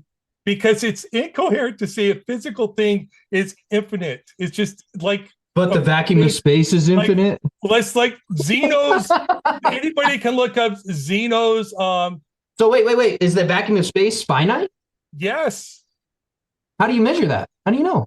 We haven't measured it. It's based on the modeling data. Ooh. So what is the space expanding into if it's finite? What is nothing expanding into? Nothing when it expands, but we don't know if it's expanding into nothingness or something else. We don't know. Space is already nothing. Like, it's a privation of matter, correct? No, space is something. Space what philosophically, logically is something. What is space? It's mass, energy, and fields. Matter, energy, and fields. Yo, somebody clip that. Space is mass, energy, and fields. Wow. Yes. Holy cow. No, yes. Space in the form of a vacuum. Yes. Is mass, energy, and fields. Yes, matter, energy, and fields. Yes. No, it's the privation of mass, energy, and fields. I don't think. What's a vacuum? There's no such thing as a perfect vacuum. You asked me I don't care. Space. What's a vacuum? So space. What is a vacuum? A vacuum is something under a specific Torr value. I don't remember have the Torr value. What is Torr? Memorized. What is Torr? The amount of pressure that the environment has. Really? Yes, it's a pressure measurement. It's the measurement you can do it of in PSI if you want to. It's the measurement of the privation of mass. So is 10 to the negative 17 stronger than 10 to the negative 6 or vice versa? Did I say mass or did I say mass, energy, and fields? Did I just ask a question? Yes, but you straw man me and say I'm talking about mass. I'm talking about mass, energy, and fields. Space is all made up of mass, energy, and fields. Is 10 to the negative 17 Torr stronger or weaker than 10 to the negative 6? It's so in relationship to each other, 10 to the negative 6 would be a higher pressure. Oh gosh, bro.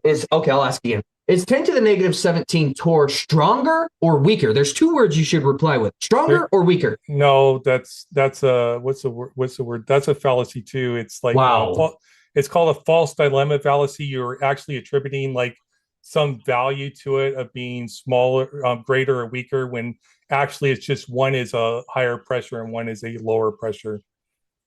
This is like talking to a third grader that's read one There's physics no- book and acts like he knows what he's There's talking about. no force when it comes to pressure. So It was very simple. I just asked if 10 to the negative 17 is stronger or weaker, and you can't say stronger or weaker. Just say stronger or weaker. Which one? It's a false dilemma fallacy. You're misattributing the value system. There's a tori value that's a higher pressure and one that's a lower pressure. If you want to see a higher pressure is stronger and a lower pressure is weaker, then I answered your question. So is it stronger or weaker? Does higher mean stronger to you? No, I'm done, bro. I can't do this amount of semantics. Let's go on to the next. Let's go on to the next question. I think we beat a dead horse. You know what I'm saying? It's not semantics. You can't answer it. Calling me stupid. I answered your question. I didn't call you stupid. When did I call you stupid? You said I didn't answer your question. That's false. I answered your question. I explained the fallacy. I explained the fallacy by implication. I explained the fallacy and I answered the question. If you want to see stronger means higher, that's directly did not. Are there any other topics that you guys would like to hit before we do go into the Q&A? Did Eratosthenes prove the Earth is curved? Yes. How? How did he do that? There was a well, and I can't remember the name of the town that they knew during the solar solstice that the sun was right above that well, and there was no shadows cast in the well, and they were able to measure the distance between that well and another pole. Do you have like any specificity, like the degrees or the miles? The shadows, and they did it in Here, let me explain it. All right, we have to give Ozien a chance. We have to give Ozien a chance. You asked me questions. You asked me questions in the middle of it. They used like, I think it was like Coliseum links or something like that. But we basically know the size. So based on that size, so there is some room for error. If the measurement unit they used, if we're wrong about it, then it was more than 2% off. But if we use the measurement we think it is, he was within 2% of what we measured. The size of the Earth is modernly using shadows and trigonometry and a well. Wrong. That's true. Eratosthenes, my turn. So calm down. Let's try not to interrupt now. So Eratosthenes assumed the Earth. You see, I hope I'm about to get this. No, I don't see it. Hey, it's my okay. I'll read it. No, it's my turn, Doc. So you're good. Just calm down. Let's try to be calm. Question, Caleb. You asked a question. I answered. Then don't ask a question and be upset when I answer your question, Caleb. So Ozien interpreted your question as sincere rather than a rhetorical question. So we'll give you a chance to respond now, Caleb. Please. So Eratosthenes divided 360 degrees by 7.2 and got 50. Told him the distance between Alexandria and Syene, 500 miles, was 1/50th of the total distance around the Earth. Where did he get 360 degrees as the assumption in his math? A circle. They just established that a circle had 360 degrees.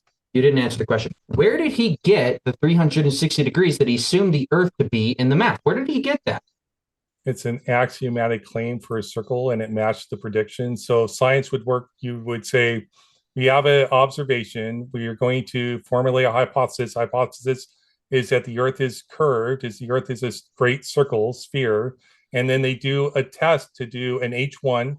The hypothesis is, if the Earth is a sphere, I expect to measure this type of shadow. If I don't measure that type of shadow, then the Earth is not a sphere. They do measure the shadow, the Earth is curved, and they can measure in multiple locations, and they can use that math to calculate the size of that sphere. I just want to note that you didn't answer the question. I simply asked, how did he get the assumption of 360 degrees that he did in the math, and you just like went on over him. It's an axiom of geometry. An axiom geometry is a circle. That doesn't explain it. Do you know what an axiom is? It's the thing we assume is true. An axiom of a circle is 360 degrees. So you admit that he just assumed it, right? Circle, yes. Axioms are assumptions that we assume are true to do math. Axioms, math is full of axioms, Caleb. So he assumed the Earth was a ball, did math around it, and that proves the Earth is a ball? That was his hypothesis. Was that the Earth was a sphere based on other observations they had. He did the math, and it confirmed that hypothesis was true. And then he was able to calculate the size of the sphere. But we've done much, much better tests since Aristophanes. And just for the audience, just to be clear, when I said he proved it, I'm just using it in the colloquial sense, not in the scientific sense, because as Karl Popper would note, we don't prove anything in science because we use inductive reasoning, not deductive reasoning. Induction doesn't prove anything, deduction does. So whenever time you appeal to the scientific method, you're appealing to the philosophy of science, you're appealing to the king, the god of philosophy of science, if you want to call him one, which is Karl Popper. Even though I think he was wrong about, like, he goes all the way to solipsism, you can't believe anything is true. I don't agree with Karl Popper about everything, but when it comes to the scientific method, I think he nailed it pretty well. I just want to note that this was not a direct answer. So, you did. Dude, I answered it directly. Can I please talk without being interrupted? Okay, so he assumed the Earth was a ball.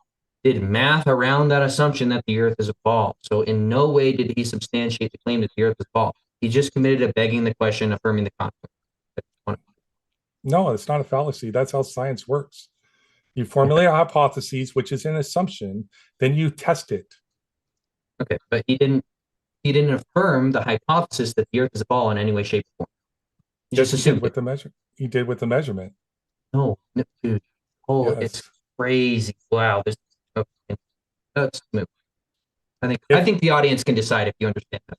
If he hadn't measured the shadow, right? It could work with a local sun. It could work with a local sun and a flat Earth. No, it doesn't work with the local sun unless everybody has a personal sun. Yeah, unless everybody has a nice. Yeah, you don't like to listen to people because unless you assume, like Ironhorse did, that everybody has a personal sun, it does not work on a flat Earth. Why? Because everybody doesn't have a personal sun. Everybody can go. What do you mean by personal sun? Why are you strawmanning? I said if you agree with Ironhorse, everybody has a personal sun, then it would work. But if you don't assume that everybody has a personal sun, then it doesn't work. You cannot measure those angles because you would not get the angle from your shadows on a flat Earth. The shadows would be much more extreme the further away from your sun are than you actually measure. Because light travels in a straight line, Caleb. What are crepuscular rays? So light is bendy, wiggly. You think that, like the azimuthal grid of vision? Does electromagnetic wiggly? Hey, buddy, does electromagnetic radiation have troughs? Yes or no? Are you talking about the waveform of an RF signal? This is very, very signal. Are you talking about very simple, buddy? Hold on. Let me talk, buddy.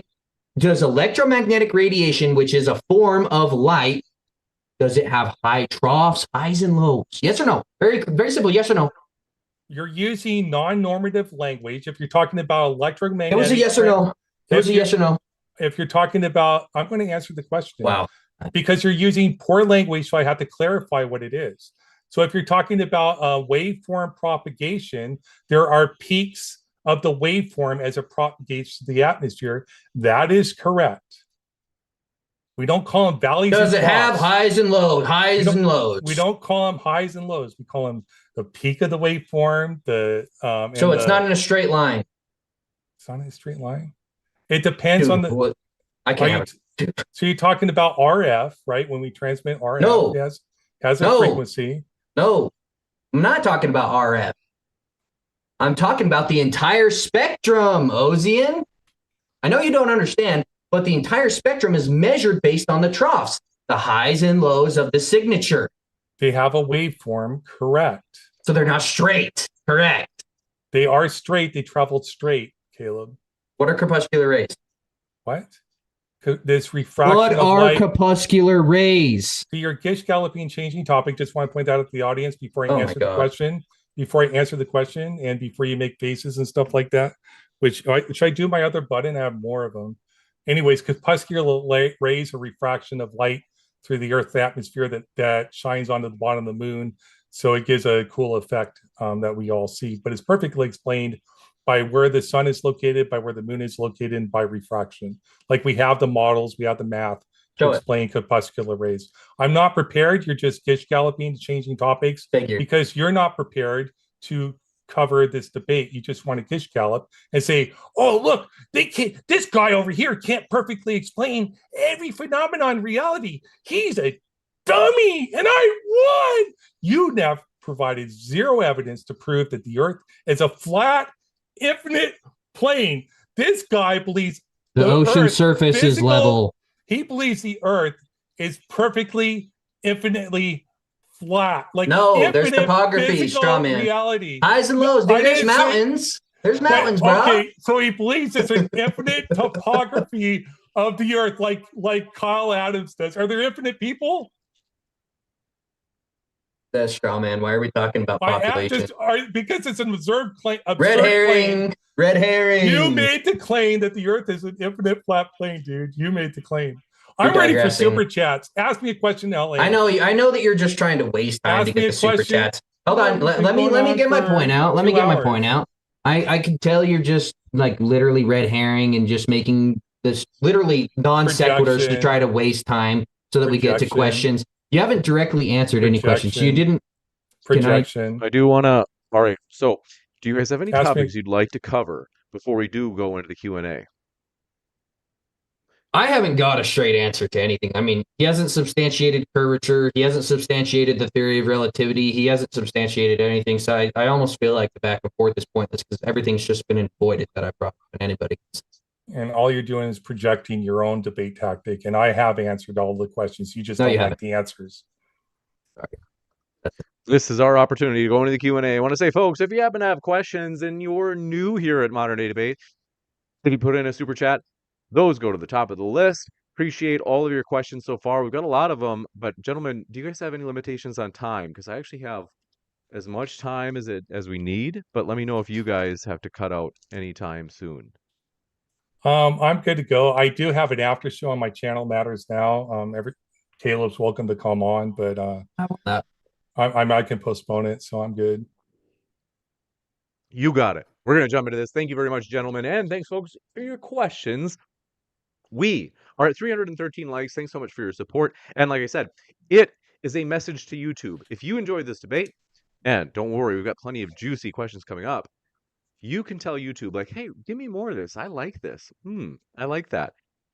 By hitting the like button. So don't do it for me, do it for you so that YouTube gives you more of what you enjoy. And we are at 315 likes. If we get to 400, Witsit Gets It is in the live chat. He sent me a text. He said, James, if we get to 400 likes during this live stream, I will send feet pics to everybody in the live chat. So folks, if you want some many mucho feet pics of Witsit or from Witsit, just hit that like button. With that, thanks very much for your question. Coming in from Tango44 says, question for Kaleb. Do you think, and we can't say this name out loud, but it's a sincere question, Hitler thought that the Earth was flat? Probably not. You got it. LJ, thanks for your question, says, how do we have a pressurized system within a vacuum, Ozien? How can we have a pressurized system within a vacuum? Because second law of thermodynamics is best explained by having a pressure gradient. So we do have a pressure gradient. We can measure it with weathered balloons. So there is no like high level pressure next to a low level pressure is a pressure gradient. Never actually reaches zero torr, as far as we know, I don't think. You got it. Thank you very much for your question. Coming in from LJ strikes again, says, has gravity ever been measured as force? I got keys right here. I drop them. So under that paradigm of Newtonian physics, we would call that a downward force is causing the keys to fall down. I think William Harris in his last debate against Witsit was very good articulating describing it as we can consider it even under Einsteinian physics, that we can consider it a force as in like this Benioff space-time is like the hammer or something like that. You watch his videos. So you can sort of look at it as force even under Einsteinian physics, but we don't generally consider it to be a force. Just watch the videos, guys. Megan Marie, thanks for your super chat. Says, don't want Witsit feet pics, but here's a like. Thanks so much, Megan. And I got to tell you, I've never seen the likes jump up so fast as in the last 5 minutes. It just jumped big time. So thanks, Witsit. Robin Webster says, for the flat earthers, give me a reasonable motive for the concealment of the shape of the Earth for over 2,000 years and how it would even be possible to conceal it?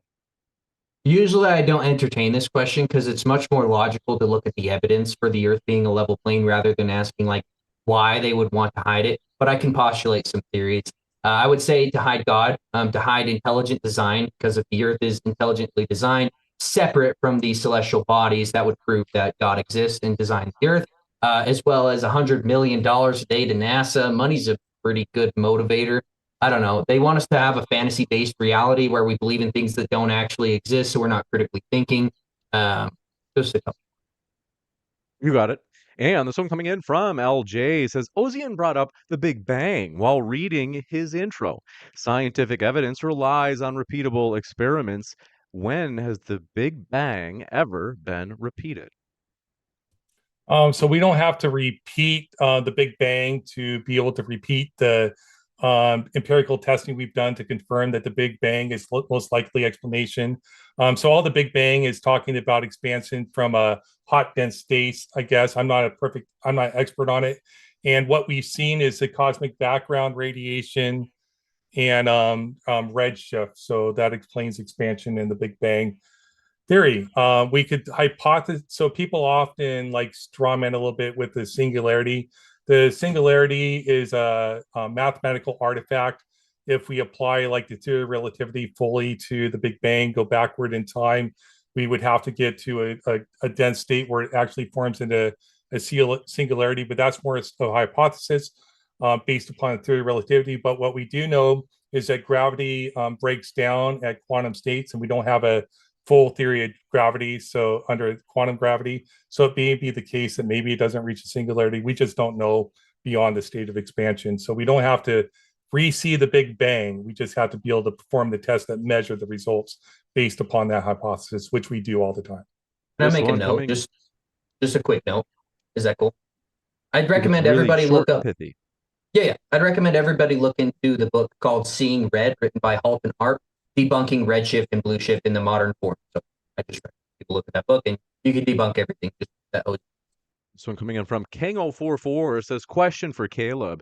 You have clearly learned all your talking points from flat earth memes. Do you have any real qualification? If so, what are they? Dude, straight appealing to authority fallacy. I don't need qualifications to buy the hundreds of dollars of physics books behind me and read them and understand. So appeal to authority, appeal to credentials. You got Appeal it. to fringe conspiracies.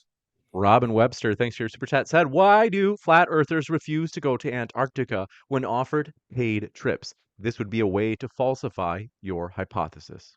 Dude, give me the opportunity, bro. Who's willing to pay for me to go out to Antarctica? Send me the cash, send me a couple of like 40, 50 grand. I'll go out there. I'll spend some time. I'll see if there's a 24-hour sun. Somebody send me 40, 50 grand and I'll go out. So nobody's offered me that. You got it. LJ says, if it's a globe, why doesn't half of the Earth stay lit? It's the angle of the axes of the planet, like it changes as the Earth rotates because of the axes. Like this, you got it. This one from Tango44 from New Zealand. It's always, I love seeing people from around the world. It says, for Kaleb, have you ever had a scientific paper published? Have you ever performed an experiment in a university or commercial lab? Have you ever worked on a commercial project involving the application of any of the sciences? Appealing to authority, appealing to credentials, saying that for me to have opinion on science, I would need to go to a scientific propagandized institution and actually do science experiments there. It's not relevant to me talking about science and having opinions. Long answer is no. This one coming in from Awake in the Theater says, Globies need to stop saying that the MMX, quote unquote, disproved the ether. That's M as in Margaret. Michelson-Morley. Michelson-Morley experiment. He said showed that Earth is stationary. Please explain why, Kaleb. Am I saying your name right, Kaleb? Yeah, Kaleb. Yep. So the Michelson-Morley experiment did not experience the sprint shift that they were expecting for the 30 kilometers per second assumed rotation around the sun. So they basically say, oh no, this actually disproved the ether. They were proposing one specific ether. They were proposing a stationary ether. So it disproved one side of ether, not a dynamic ether. Either way, if the Earth were moving, we can see that with movement, we can pick up this effect in interferometry equipment, hence the Sagnac effect. So if the Earth were actually revolving around the sun, we would see a higher friendship. They explain this in relativity by saying, no. It actually is revolving around the sun, but there's time dilation and length contraction. So the length of the apparatus actually shortened and made it look like we're not revolving around the sun. Either way, this is what led Einstein to say that there's no optical or terrestrial experiment that can prove the motion around the sun. So for anybody to claim that we are revolving around the sun is absolutely insane because relativity necessitates that we don't. You got really it. need to respond to that too, because that Sure. was directed as attack against people that believe that it does disprove the ether.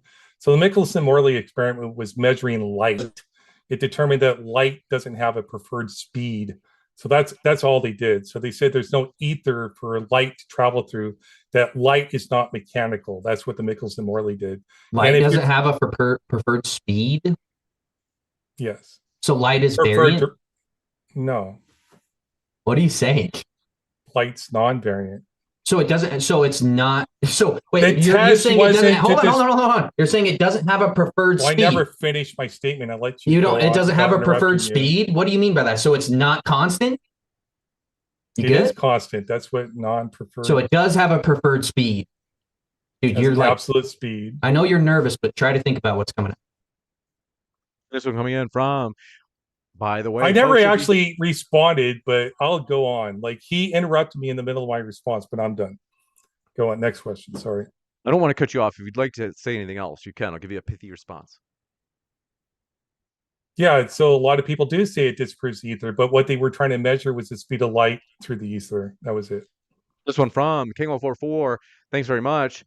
Says Caleb, why did they account of the curvature of water in tow tanks used to test boat hulls? You might not know about that as it's not flat earth meme. That's hilarious. So they might have done math and done a coordinate transform or a mathematical transform to assume the radius or circumference of the Earth. That doesn't in any way substantiate that they're actually accounting for curvature. So you can do measurements on the Earth and it be flat, and then transform those observations into a mathematical equation that assumes the radius or circumference. It's called a begging the question fallacy, Tango. Next question. This one coming in from, do want to say, folks, if you haven't yet, hit that subscribe button. We have many more debates coming up. Maybe you're like, James, I already did hit the subscribe button. Duh. Got to tell you this. We just made a new channel membership offer. If you go into the live chat and you're like, man, they have this slow mode on. What's going on? I don't want this slow mode. I want to be able to say as much as I want, as fast as I want. It is a 99-cent membership. If you didn't know this, your membership makes you immune to slow mode. So if you want to go and chat and you want to, as fast as you can, just rapidly, please send me feed pics. Please send me feed pics. You can do that as fast as you want, and slow mode will not affect you. And that, like I said, it's 99 cents for that brand new membership level we just added. 99 cents. So what is that? With that, thanks very much for your question. Awake in the ether, says Ozien. Can you demonstrate a ball having 3 different wobbles simultaneously? It's impossible, yet science claims the Earth wobbles 3 different ways. I'm pretty sure when we take a measurement, we only measure one vector at a time. So I don't know if it'd be possible because you'd have to measure that vector in one instantaneous given moment or not within a moment period of time. So I don't know if there's a way to measure all 3 at once. So you got it. This one coming in from, thanks very much. Hang044 says, Caleb, please call Mr. Beast a liar live on this stream. I don't know what they have against Mr. Beast. In my opinion, Mr. Beast might be controlled opposition. Definitely a liar as far as saying there's a 24-hour sun.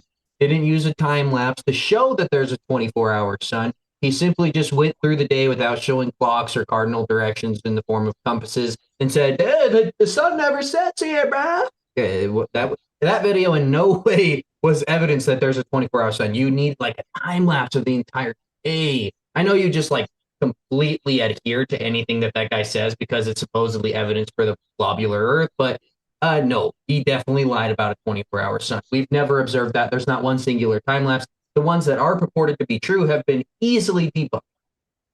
You got it. Thank you very much for this question coming in from Megan Marie says glass of wine and flat earth nonsense debates. Great way to end the week. Always good to see James modding. Let's go. Ozien. You have a fan out there, Ozien. This one coming in from, do appreciate it. Tango44 says, Kaleb, have fun in court with Mr. Beast for defamation of character. This one Yeah, from, tell him sue me. Tell him to sue me. Yeah, sue me, Mr. Beast. I would. juicy to say the least. To Saka says, Kaleb, stop with the generic flurf keywords and stop hiding behind that petty burden of proof cardboard wall to avoid providing evidence of your own. Yeah, I guess I'll use less logic next time, guys. Sorry about that.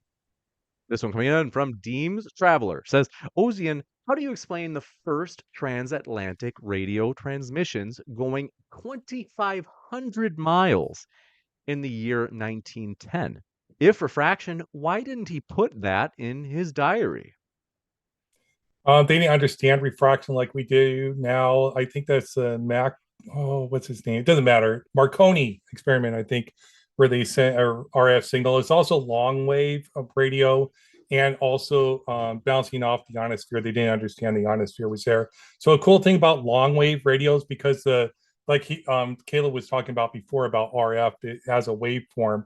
So as those peaks of those waveforms go up, they actually can traverse long distance, like over mountains and stuff like that, like over tall structures. And you also have the curve of the Earth that gets around. And it also tends to follow the surface of the Earth due to refraction also. Long wave radio does. It's awesome. You got it. Billy Philly 22 says, Ozien, how do we never see the other side of the moon if everything in space is free to spin omnidirectionally? We do see the other side of the moon. We got pictures of it. So we've spent spacecraft to the moon, and we have pictures of the dark side of the moon. So the moon is in tidal lock with the Earth. So the face of the moon is in tidal lock, so it's always going to be facing the Earth. But we gone to the other side of the moon and seen it. We have pictures. Robin Webster says, opinion. I love Robin. Opposite the consensus is a positive claim. I think they're saying, Kaleb, that your opinion, given that it's against the consensus, they're saying, therefore, it is a positive claim. What do you think, Kaleb? This is very simple. If you claim the Earth has specific dimensions in the form of a radius or circumference, and I say I don't believe those claims, that's a negative claim. Like the fact that people can't follow basic logic is so. It's really sad. So he's just demonstrating. Juicy. This one coming in from, do appreciate it. Jiffwald says 3K Kaleb is still sad from his spanking by Fight the Flat Earth. Is this true, Kaleb? No, Craig has been completely manic ever since. I have been just flat. It was incredible. I absolutely decimated Craig. He couldn't. It was actually worse with Ozien. Ozien did a better job of not answering any direct questions than actually FTFE. He was actually worse than FTFE, I would say. So, definitely. You got it. This one coming in from, do appreciate it. GJ Moss says, so Kaleb, where can I find your own research which supports your claims? Maybe you could use like common sense and realize that the ocean surface is not convexing at an average rate of 8 inches per mile squared, necessitated by fluid statics. It's just level, contained by Antarctica, acting as a shoreline to the ocean. We're like in this big pond, okay? Antarctica is like the shoreline to a lake. Water always necessitates a container. The surface of the water is always level, observably flat. Therefore, if the surface of the Earth is covered 70% by water, what can we assume? The Earth's flat. You got it. This from Verbally Finished says, my condolences for having to debate Kaleb. Jeez, he's sitting right here. Okay. This one from Deems Traveler says, James, where's the moderation at when Ozien plays these little 5-second clips that insult Kaleb? So childish. Oh, juicy. Well, this isn't your grandma's debate channel, as you know, so we let a lot fly. But Yahooligan says, after show for this debate on Matters Now. That reminds me, both of our guests are linked in the description box. If you'd like to check out Matters Now, which is Ozien's show, you can. And you can also check out the link tree, which I've updated, Kaleb. That is a link tree to Kaleb's links in the description box, including at the podcast. Jiffy Jiffwald says, the crossrails in England need to take Earth curve into account. You lose, KK Kaleb. Yeah, when people put 3Ks in front of my name, just so everybody knows, my girlfriend's African American, so that's like really weird for you to say that. Either way, no, just because you assume, like, just saying, oh, they had to take in the curvature of the earth for railroads, that doesn't mean anything. That's no substance. Just because you're saying that they did math to suggest that the earth, again, it's the same thing with the other guy that claimed that they have to do the radius and circumference claim for whatever, as far as ships or whatever he said. It's the same thing. They could be taking real world observations from the earth being a level plane, and then they could do coordinate system transforms in the form of math equations and assume sphericity. Just assuming the earth a ball doesn't make it a ball, unfortunately. You got it. This one coming in from Robin Webster says, Kaleb, explain the time zones on flat Earth. Oh, if you actually look, if the Earth were a ball, we should have 24 uniform time zones because there's a physical geometric cutoff in relation to the sun. We don't see that. We have 18 time zones in the north and 32 time zones in the south. Doesn't work on a ball, completely destroying the idea that we're on a oblate spheroid revolving, spinning. You got it. This coming in from Robin Webster again. Kaleb, explain the circumnavigator's paradox on a flat Earth. Okay, so circumnavigation proves neither model. The Earth could be flat with all compasses updating towards the center of the Earth. You can go in a circle on a flat surface. Circumnavigation, dude. Let's go. You got it. This one coming in from Esteban Ilabaca says, Kaleb, geodetic surveys do not assume flat Earth nor use plane surveying. It's all based on angle measurements between 3 points of known distance. If flat, the angle would add up to 180, but it never does. That's just demonstrably a lie. Geodetic surveyors use planar surveying data. They Just stitch Google it it, together. people. I'm talking. This is kind of my question. So they stitch the plane surveying data together and assume the radius and circumference, similar to all the other times you guys keep saying proves it because they had to use the curvature of the Earth. Yeah, they use plane surveying data, which is the only type of surveying that we do in reality. So if it's the only type of surveying that we do in reality, they use the plane surveying data. They stitch multiple observations together over a long distance and assume the radius and circumference. Sorry. Juicy to say the least. This one coming in from King044 says, question for Kaleb. Considering the sun does not change angular size as it sets, please explain a sunset. Please don't say perspective. Yeah, the sun's angular size demonstrably does change. I've actually posted a video on this on TikTok. It does change. It changes very slightly because of the simple understanding that things at a great distance, the angular size changes slow. Things at a close distance, like my hand to this camera, changes fast. So the sun's a good distance away from an observer on the surface of the Earth. Hence, it will change slow. And you can measure this, and the time lapses that have been purported to prove the Earth's size doesn't change have been analyzed, and the pixels, it literally does change. So that's This one from Kang044. Got that one. Matthew De Gregorio says, drop that ball. This one from Robin Webster. Ozien, explain how the Coriolis effect proves a globe. Okay, thank you, Robin. Robin was my first member on my Matters Now channel, anyways. But so the Coriolis effect is best explained by the Earth rotating across the axis, and the atmosphere gains momentum, and it goes out from, I think it's a warmer to the colder. I'm not an expert on it, And as it goes away, as the air moves away from the atmosphere, they spin in clockwise and counterclockwise directions because the Earth underneath it's moving. So Coriolis effect. And you can see that with the Foucault's pendulum. I should memorize like a thing for that if I'm going to do these more often. But I did read a script, but so did Kaleb for his PowerPoint. And I think the audience will decide who wins. I think the poll showed Kaleb didn't. Everybody should vote on the poll. This one from Lee Khan the Great. James, you're doing a great job, Earth and Flat. Thank you very much. Lee Khan said, I do mean James. Appreciate that. The Sacred says, only thing that matters now is Kaleb not referencing a satirical article about gravity again. Ozien dodges a KO. Thanks, James. Flat Earth Fridays. Hashtag Twitter X. Was that like, I can't even understand. So was that from Sacred? That was from Sacred, yes. So hey, buddy, it's my question. So essentially, the satirical article that I showed that gravity is not the archaic form of mass attracting mass. That literally, if you just Google "is gravity a fact," it will say no. So in Sacred's a flat earther. That's really interesting. Wow, that he's actually agreeing with Greg. Wow. Yeah, Sacred. Yeah, you're gonna have some problems saying that. You got well, you Googled and posted a satirical article. Is gravity a fact? You Googled and posted. Is gravity a fact?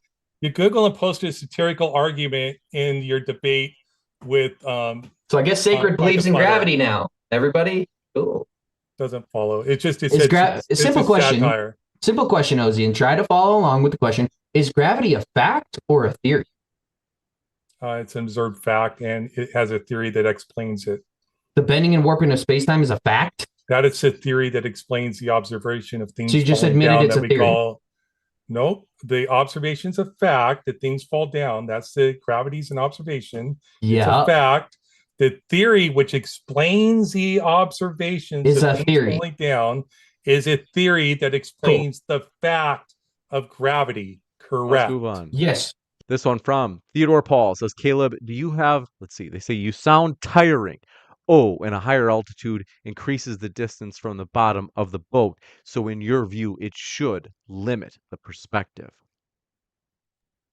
I don't even understand what he's trying to say. You might need to read that again. I don't understand what he's saying.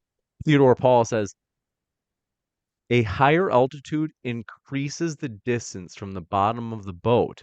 So in your view, it should limit the perspective. Oh my gosh, he's not serious. If you increase your altitude, you will see more on both models. That guy needs help. Stop drinking fluoride, bro. This one coming in from, do appreciate your question. Oh, insulting. Bob says, give any experimental evidence of a hyperbolic frame of reference. Straight lines converging to the horizon ain't it. Kaleb clearly doesn't understand. Okay, just saying I don't understand stuff. Earth is Life says, Kaleb, what are you going to do when space tourism is a normal thing and people are posting selfies with the curvature of the Earth in the background? I don't think that's going to start happening. I think there's a reason they keep postponing the Apollo missions. They just postponed them 3 years or so. Great stuff at NASA. Good stuff. Witsit gets it. Says, wouldn't the variant propagation rate of light corresponding to altitude, direction, and the equinoxes, which has been proven, refute heliocentrism? It would, but science doesn't prove anything. Science is based on inductive reasoning, so he doesn't have any proof that his theory of relativity has been refuted. So he's talking like we would call that the Segnac effect, and maybe there's not a complete agreement on what causes Segnac effect, but is best explained the plus or minus v that he's describing. We have to do GPS. We have to do clock corrections on Earth due to the Earth's rotation as they reach each other. As we align them to GPS times in orbit, we've been able to do these tests. So that's what he's appealing to. But I would need to see this supposed proof. Science doesn't prove anything. I reject his claim. Simon says, you played a belter, Ozien, a belter. Well done. Love seeing Curly Caleb squirm. Thank you. So from Pointless Poppy says, all the visible constellations that rotate around the Earth's fixed axis, pointing to Polaris North Star, north, and Crux constellation in the south, together show us that a flat Earth is impossible.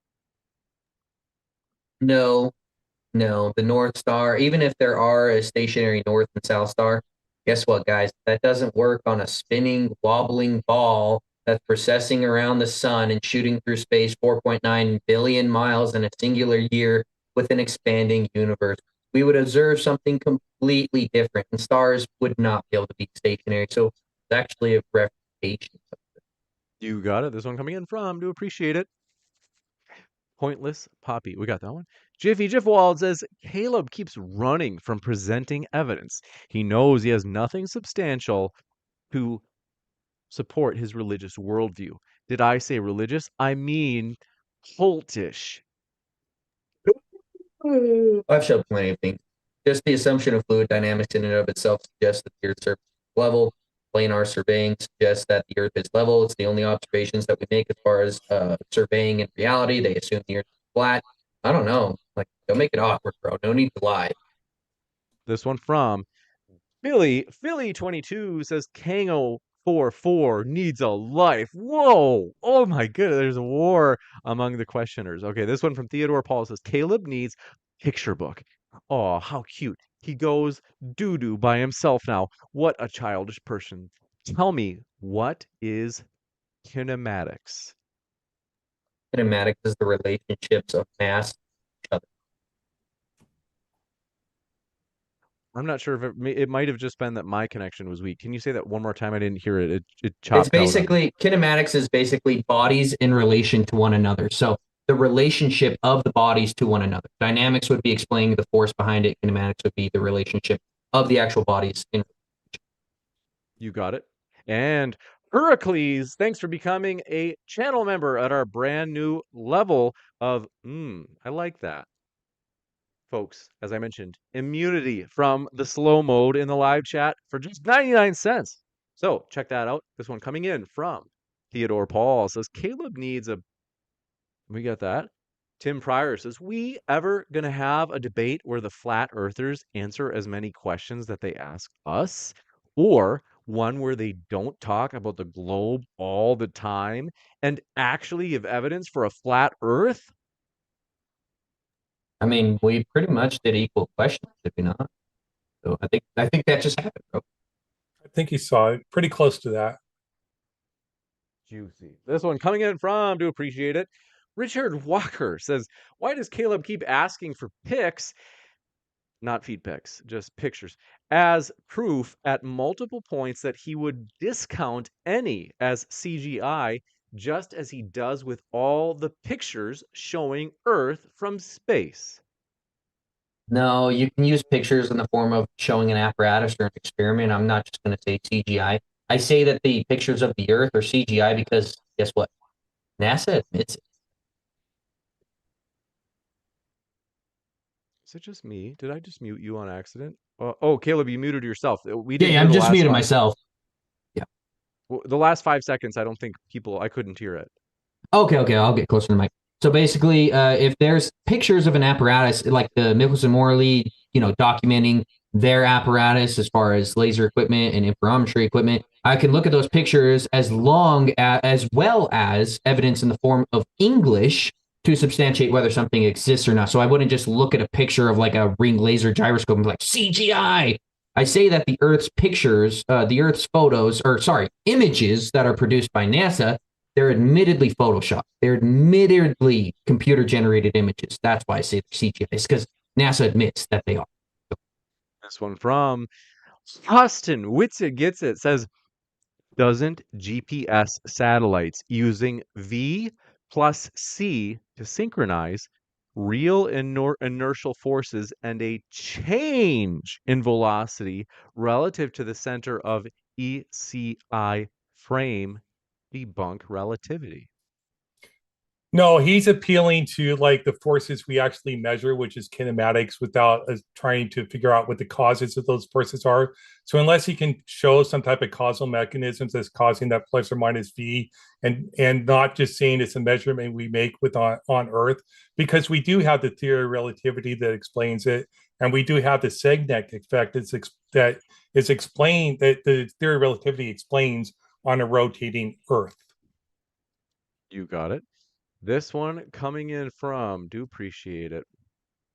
John Malaya says, Witsit, top G of the flat earth. Wow.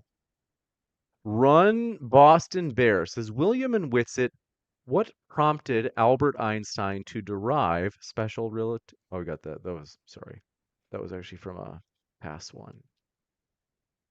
Long day, guys. KO44 says, question for Caleb. Do you think Witsit will be disappointed by your performance tonight? I don't know. Ask Witsit. This one from Robin Webster says, bowling ball and feather fall in the same vacuum. How? Because there's no medium to impede their motion. Juicy. This one from Awake in the Aether. 100 megahertz radio waves travel 2,000 miles. The ad hoc iconosphere can only reflect 40 megahertz or less. And you can't substantiate or demonstrate ducting. It's flat. I don't understand the question, I don't think. You want me to explain it? No, I just repeat it again. Yep. They say 100 megahertz radio waves travel over 2,000 miles. The ad hoc iconosphere can only reflect 40 megahertz or less. And you can't substantiate or demonstrate ducting. It's flat. I'd have to look at the Marconi test. I don't think Marconi transmitted at 400 megahertz. As far as I understood, it was a long wave, which is low frequency, but I'd have to look at the test specifically. I don't have an answer. He's not talking about Marconi. He's talking about specific microwave frequencies that have gone over 1,000 miles. That would pierce the ionosphere. How do you explain?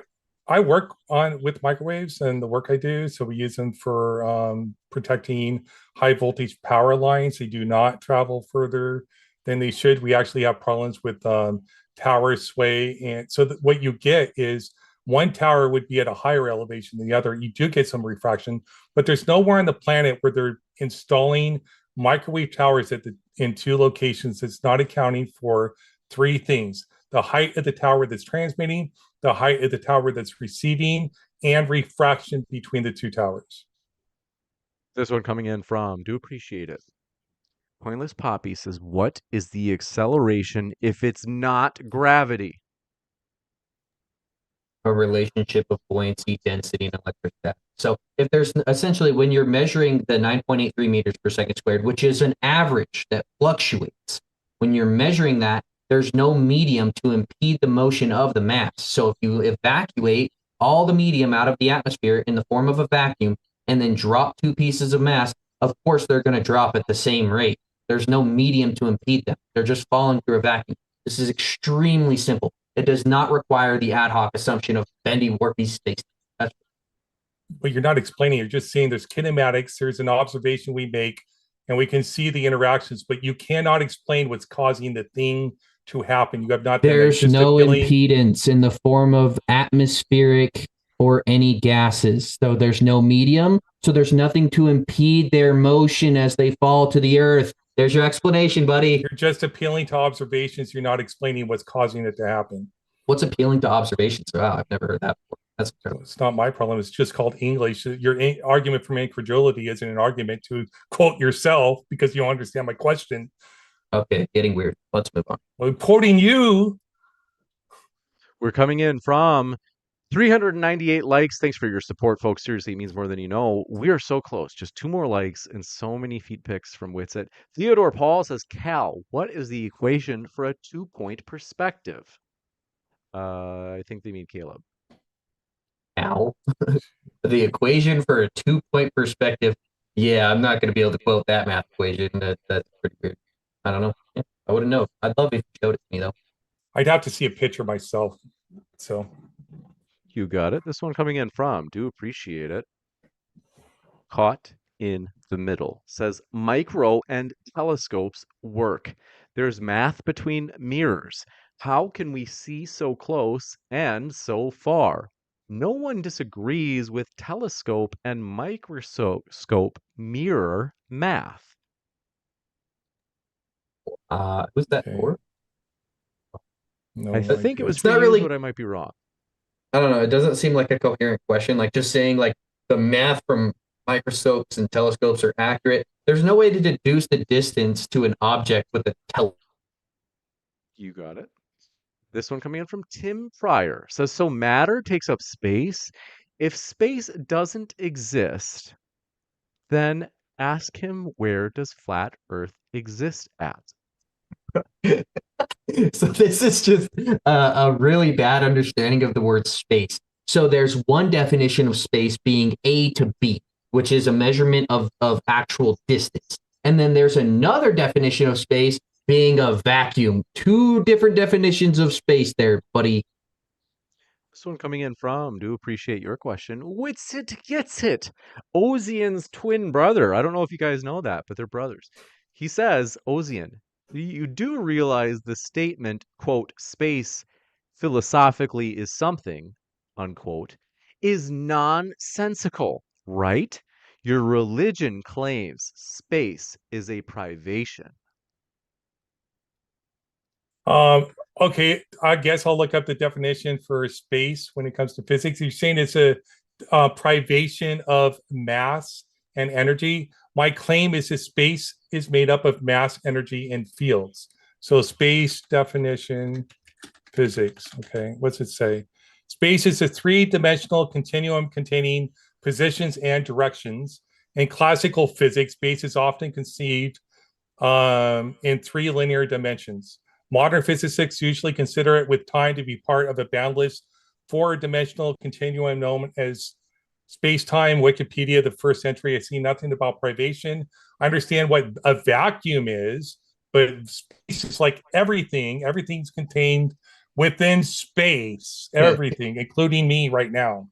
Yeah, let me. So he's specifically talking about the vacuum of space. Right here, here's the definition. There is an absence of air and other gases leading to an extremely low particle density. So it's completely the opposite of what you're saying is what he's trying to get at. Particle density is mass. It's contained of mass, energy, and fields. And it's the privation of those things, just so you know. A smaller amount doesn't mean it doesn't exist. There's no zero vacuum. Okay, There's no zero pressure. There's no helping you. I understand the language you're using, but you're using that language intentionally to confuse people. There's no place, as far as I know, that exists where there's absolutely nothing, like absolute nothing. Like no one's arguing that. The opposite of something is a philosophical concept that we don't actually take as true. All of space has something in it. As far as I understand, it's particles, and which is mass, energy, or fields. It's the lack of those things. No. You got it. This one coming in from Tim Pryor. Says, so another debate with no flat earth evidence, and the guy is only going to talk about the globe and demand answers about the globe. Shocking. No, I literally gave evidence in my introduction. You should just probably go watch my introduction again.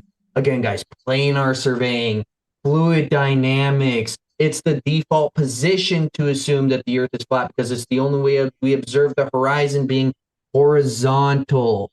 It's like, I don't know. Okay. So science, if you use a null hypothesis, it's not that the Earth is flat. The null hypothesis would be, I'm going to test if the Earth is flat. The null hypothesis would mean my measurements are outside the bounds of that, so it would be not flat.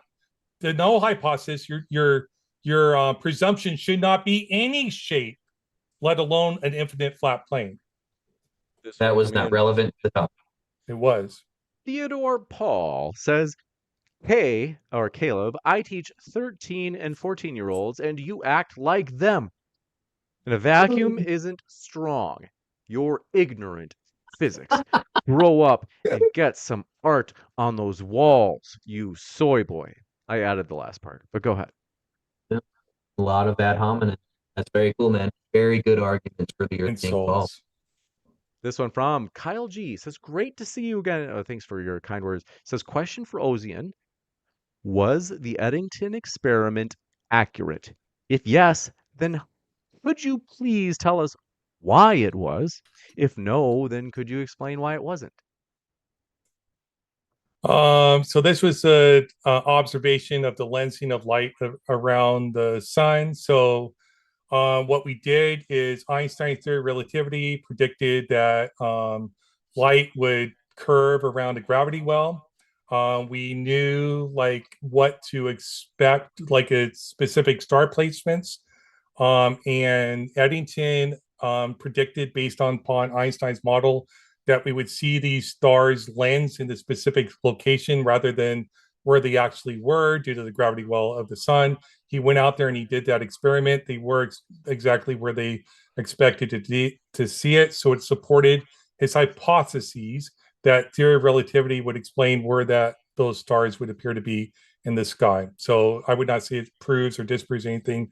It didn't falsify the hypotheses that theory of relativity was true. It supported the hypotheses. You got it. This one coming in from Pointless Poppy says 360 came from his own brain. That's how science works. You make an assumption, then test to see if your assumption is correct. If he was wrong, the measurements would not work with his assumption. Oh, Caleb, you're muted. No, you just can't assume 360 degrees without any evidence of the Earth being 360 degrees in actual physical form. That's literally a begging the question. You guys struggle. This one coming in from Squeaky Eye says, I am an astrophotographer. Caleb, you claim to understand light. Can you explain focal length and exposure? How do we capture deep space objects? It's based on ISO speeds, shutter speeds. I actually do photography as well. I'm an astrophotographer too, bro. I have $1,000 telescope and a $1,600 camera. So yeah, it's based on ISO speeds, shutter speeds, and camera settings. The Guy Forever, thanks for becoming a new channel member at 99 cents.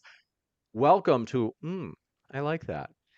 And you have immunity now in the live chat. You can send as many lewd and lascivious messages as you want with no limitations from the slow mode. Dragon Ice, Lake of Fire. Thanks for your question. Although, let me know, tag me in the live chat, because if you had one, I didn't see one. It just said, Caught in the Middle says, not a hit against Caleb. But since Nathan is absent, Witsit is the ambassador. No one does it better. Need Nathan back, James, for the fun. Thanks for that feedback. This one from Megan Marie.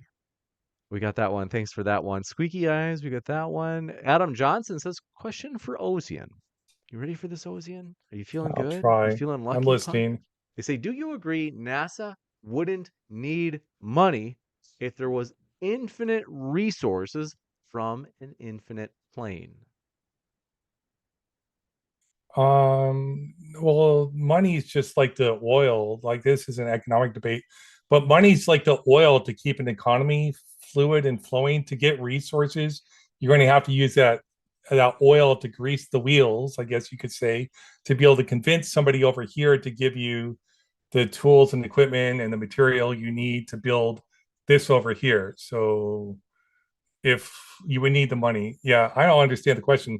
I reject that there's infinite physical stuff. Maybe there is. It's just there's some incoherency that we can't quite understand. So this one coming in from Zizi Yanaj says, for Caleb, if you take a plane ride from New Zealand to Argentina, how long does it take? I'd have to look at it and do some calculations. So to expect me to be able to answer that question right off the bat is just me. I don't know if it's just me. Ozien, are you having the same issue? Is the connection seems choppy? I can't get all your words. Maybe it might be your internet. It's probably just because I was backed up a little bit. Is it better now? It is better now. Okay. So to expect me to like give two different coordinate systems in the form of A and B, and as far as countries, and say how long does it take to fly there without me being able to look at a map and do some calculations with trade winds is just weird. So I'd have to look at the maps. Got it. Chris says, how long would it take to sail the perimeter of Antarctica on a flat Earth model? Oyster 72 did it in 72 days. Couldn't I'd love be on a flat Earth model. I'd love to see an entire video of them going around the shoreline of Antarctica, an entire time lapse, no cuts or anything, with a clock on the side. If he did that, then that'd be pretty interesting, but I'm pretty sure he didn't. So the answer is you don't know. David No. George says, Caleb, how far can you see on the flat Earth, and what is the equation for that? You don't need an equation. It depends on atmospheric conditions as well as observer height. So it depends on your altitude as well as the atmosphere. So the horizon isn't always in the same place. Even from one location, if we went to California and we observed the horizon day to day to day, it would flux. There would be a flux to it. It would rise and it would lower based on atmospheric conditions, letting us see farther and closer. So that's an illogical question. This one coming in from, do appreciate it. Squeaky Eye says, Caleb, what is the death zone and why is it so? Why is it so hard to breathe above 8,000 meters? We'll accept words that start with G. Sorry, what was the last thing you said? That they will accept words that start with G. I think they're saying they'll accept your answer. Gradient. Yeah, I know he's looking for gradient. That's what you're looking for. There's a gradient to atmospheric pressure in a container. You can observe this with nitrogen or other gases. It gets denser towards the bottom and it gets less dense towards the top. That does not necessitate the existence of gravity. That's just observable reality with gas. A gradient. It's a measurement. You don't have an explanation. This one coming in from Theodore Paul says, Caleb, what is the formula for acceleration? Mass times acceleration. I This don't one know. coming in from Theodore It's Paul, not it. or this one from Zero Codes says, constellations prove infinite flat Earth wrong. There's a limit to observable reality, bro, and we're not allowed to go outside that limit. No. Just past 420 likes. Thanks for your support, folks. 420 is the magic number. Witsit, check your emails now. He said he sent the feet pics. They're already there. So this one coming in from Earth First Space Later says, Aries failure proved the sky is moving and selenalian eclipses prove the Earth is not causing lunar eclipses. Selenalian eclipses aren't lunar eclipses. They're refraction of light through the atmosphere. I didn't hear the first part of that. I don't understand the first part of that. Wait, did you just say that selenalian eclipses aren't lunar eclipses? They're where the light is refracting through the Earth's atmosphere. No, they're a Selenalian form of eclipses. lunar eclipse. Yeah, they're a form of lunar eclipse, bro. You should really do your research. I before you say understand stuff what like it that. is. So No, you don't. yes, I do. This one coming in from Bob says, Caleb, does Witsit know you're stealing his shtick? Just because we say similar things to describe reality doesn't mean I'm stealing anything. That, like, to describe this like phenomena as flat Earth, you would have to say similar things. So no, all flat earthers say similar things. So nobody's stealing anybody. You got it. This one coming in from JR. Caleb, you're a boss, bro. Don't entertain Ozien's emotional filibusters. My question is for Ozien. Neil Tyson says you can't see curvature within 110,000 feet altitude. Since when do you know more than him? Neil deGrasse Tyson was wrong. With your eyes, you can start. Most people can start to see curvature at 35,000 feet above sea level. That's horizon curvature. You can see forward and backward curvature by watching boats go over the horizon. So you can do it at sea level. So Neil deGrasse Tyson was talking about observations of horizon curvature, and he was wrong about the height. It becomes obvious at that height, but you can see it as low as 35,000 feet above sea level. This one coming in from Theodore Paul says, what are the transform equations, Caleb? Well, I need some more specificity, brother. We talked about a lot of concepts. This one coming in from angle of elevation. For like the last half hour, he's been claiming that the moderators are censoring me. No, we finally just got to your question. It's been a long list, so chill out, buddy. Oz, they say, Ozien, if the universe started with Big Bang to expand outward, where did the force come from to collapse inward, those outwardly explosive particles into stars? If you don't know your model, I accept your defeat. There was no explosion. It was expansion. We don't know what started expansion. We just know there was an expansion event from a densely hot space. Like that's it. So I'm not How? sure what the question is. How do we know it? Cosmic how do we know background that? radiation, redshift. What's the axis of evil?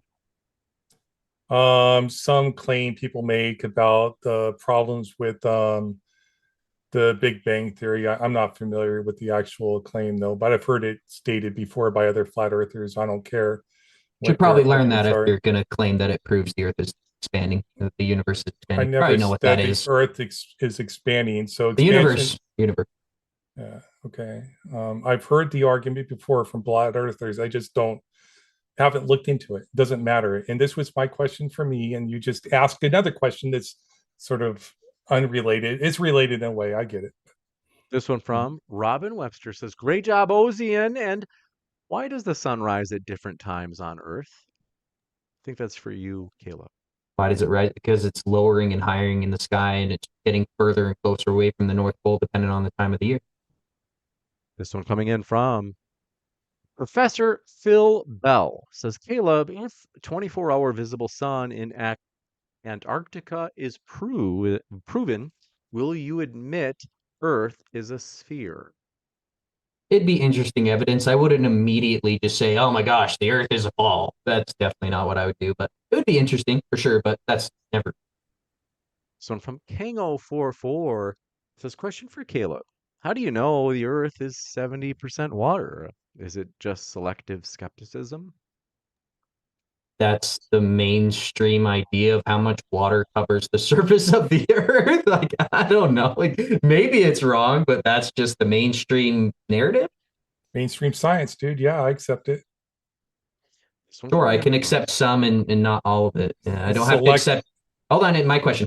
I can accept some of the narrative being the surface of the Earth being covered 70% by water. That does not necessitate that I assume bendy warpy space-time, the Earth being a ball, curvature, all this nonsense. So that'd be, I can't remember that fallacy. I'll try.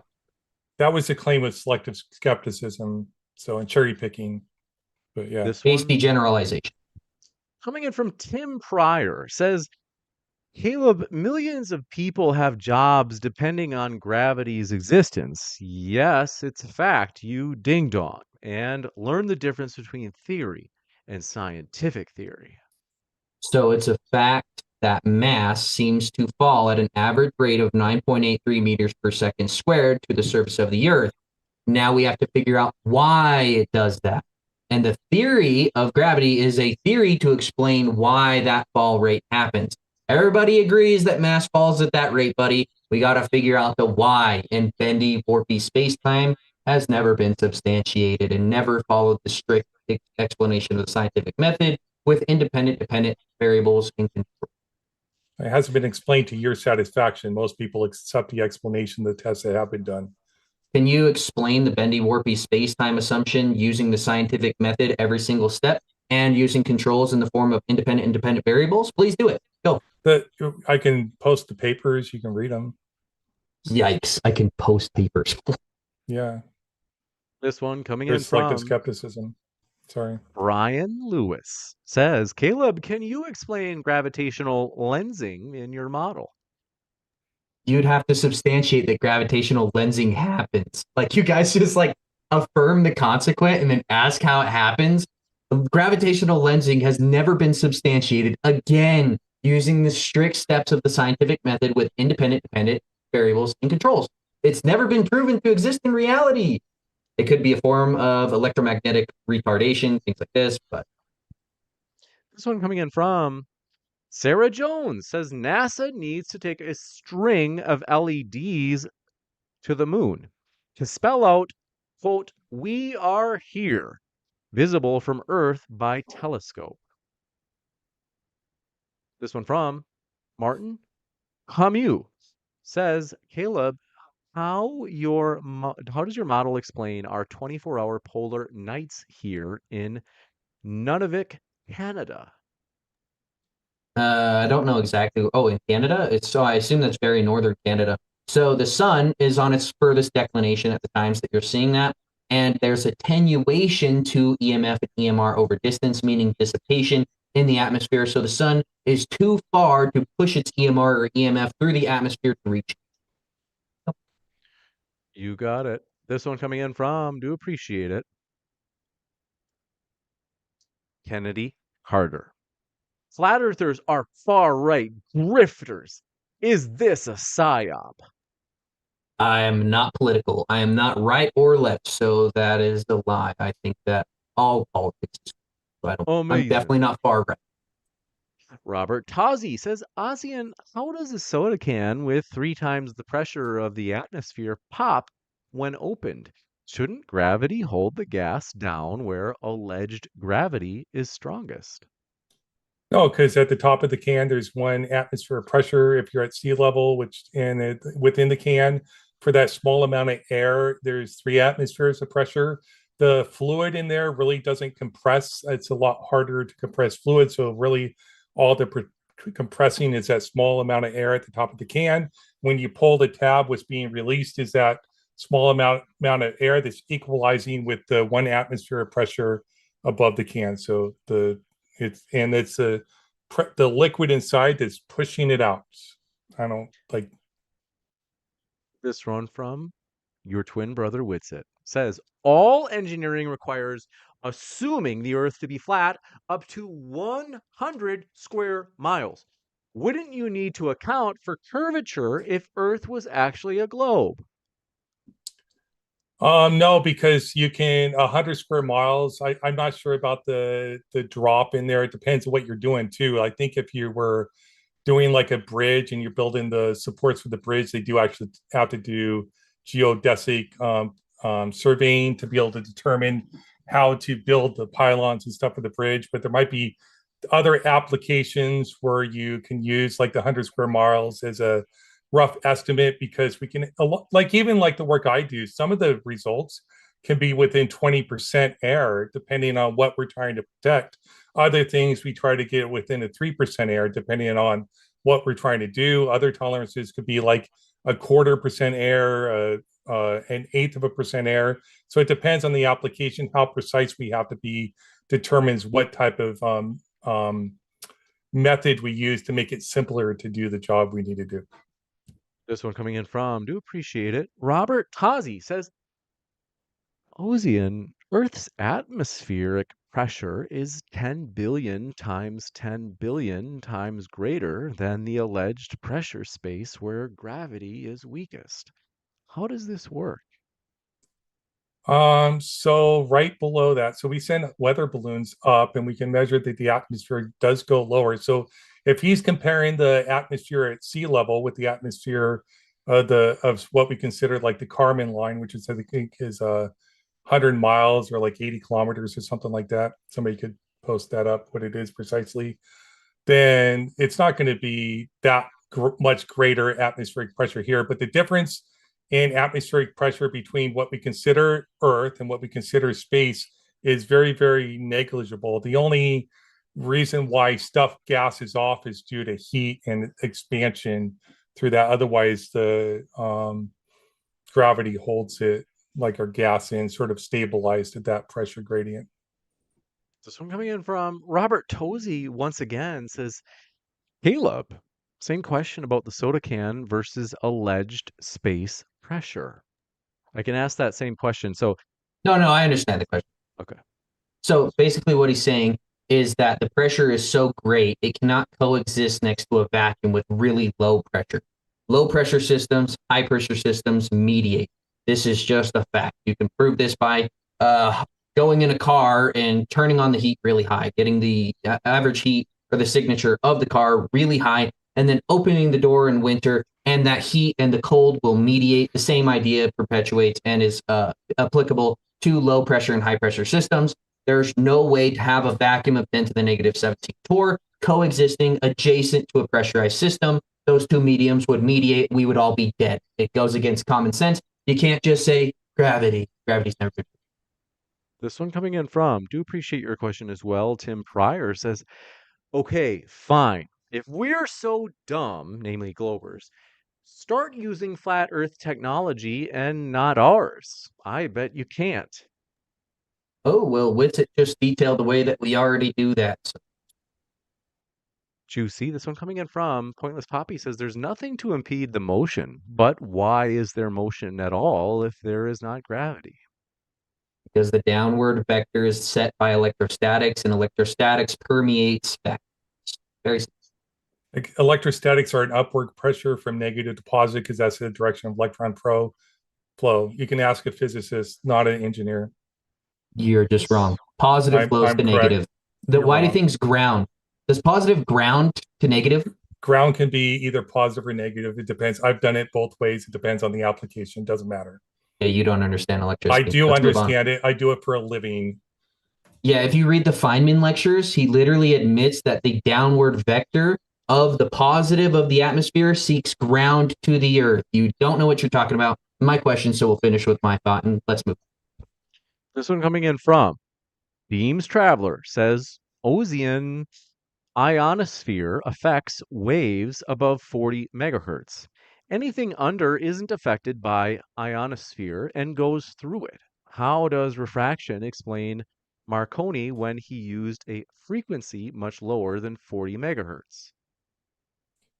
Yeah, it's just part of the signal could have been due to refraction. He is correct that most of the energy at low frequencies does pass to the ionosphere. It doesn't reflect off the ionosphere. It's just like most of it could be explained by is long wave radio propagation, that it tends to follow the curvature of the earth. You got it. This one coming in from Tim Pryor strikes again, says, the point is, when we give evidence for the globe, we don't talk about flat earth. When you try to give flat earth evidence, Caleb, you talk about the globe. Get it? Got it? Good. I don't know how many times we're going to get this same question. Guys, fluid dynamics, fluid statics all suggest that the earth is flat because of the ocean's surface. Planar surveying, where we literally, the only type of surveying we do in reality, assuming the earth is flat, suggests the earth is flat. Long range observations made way past the circumference and radius claim of the earth suggest the earth is flat. There's 3 pieces of evidence. Stop saying that. Really awkward. This one coming in from, do appreciate it. Free Palestine says, question to the CGI globe lovers. How do you like that, Ozien? Love CGI. Stick that in your pipe. I'm thinking Creaky Blinder right now. CGI. They say, how do you verify the distance between us and Polaris at 432 light years ago? Why not 1 light year ago, Ozien? There is a slight change every year. I'm not sure exactly what it is, but eventually it won't be at the same spot. No, they've actually changed the distance to Polaris by like over 100 light years. So that's yeah, it moves. That's why I said. Coming in from Usmak, thank you. Says, question for Caleb.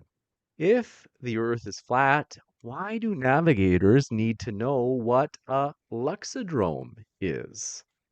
Loxodrome. Am I saying it right? Loxodrome. I don't know what a loxodrome is. It's a rhumb line. It's an arc crossing all meridians of longitude at the same angle. That is, a path with constant bearing is measured relative to true north. It's saying we're taking these great circles, and it gets further. The great circles get bigger and bigger and bigger as we get further away from true north. Yes, so us having to update our relative position relative to our cardinal direction as far as north in no way, shape, or form suggests that the Earth's surface is bigger. This one coming in, do appreciate it. Swampy Pubes has returned.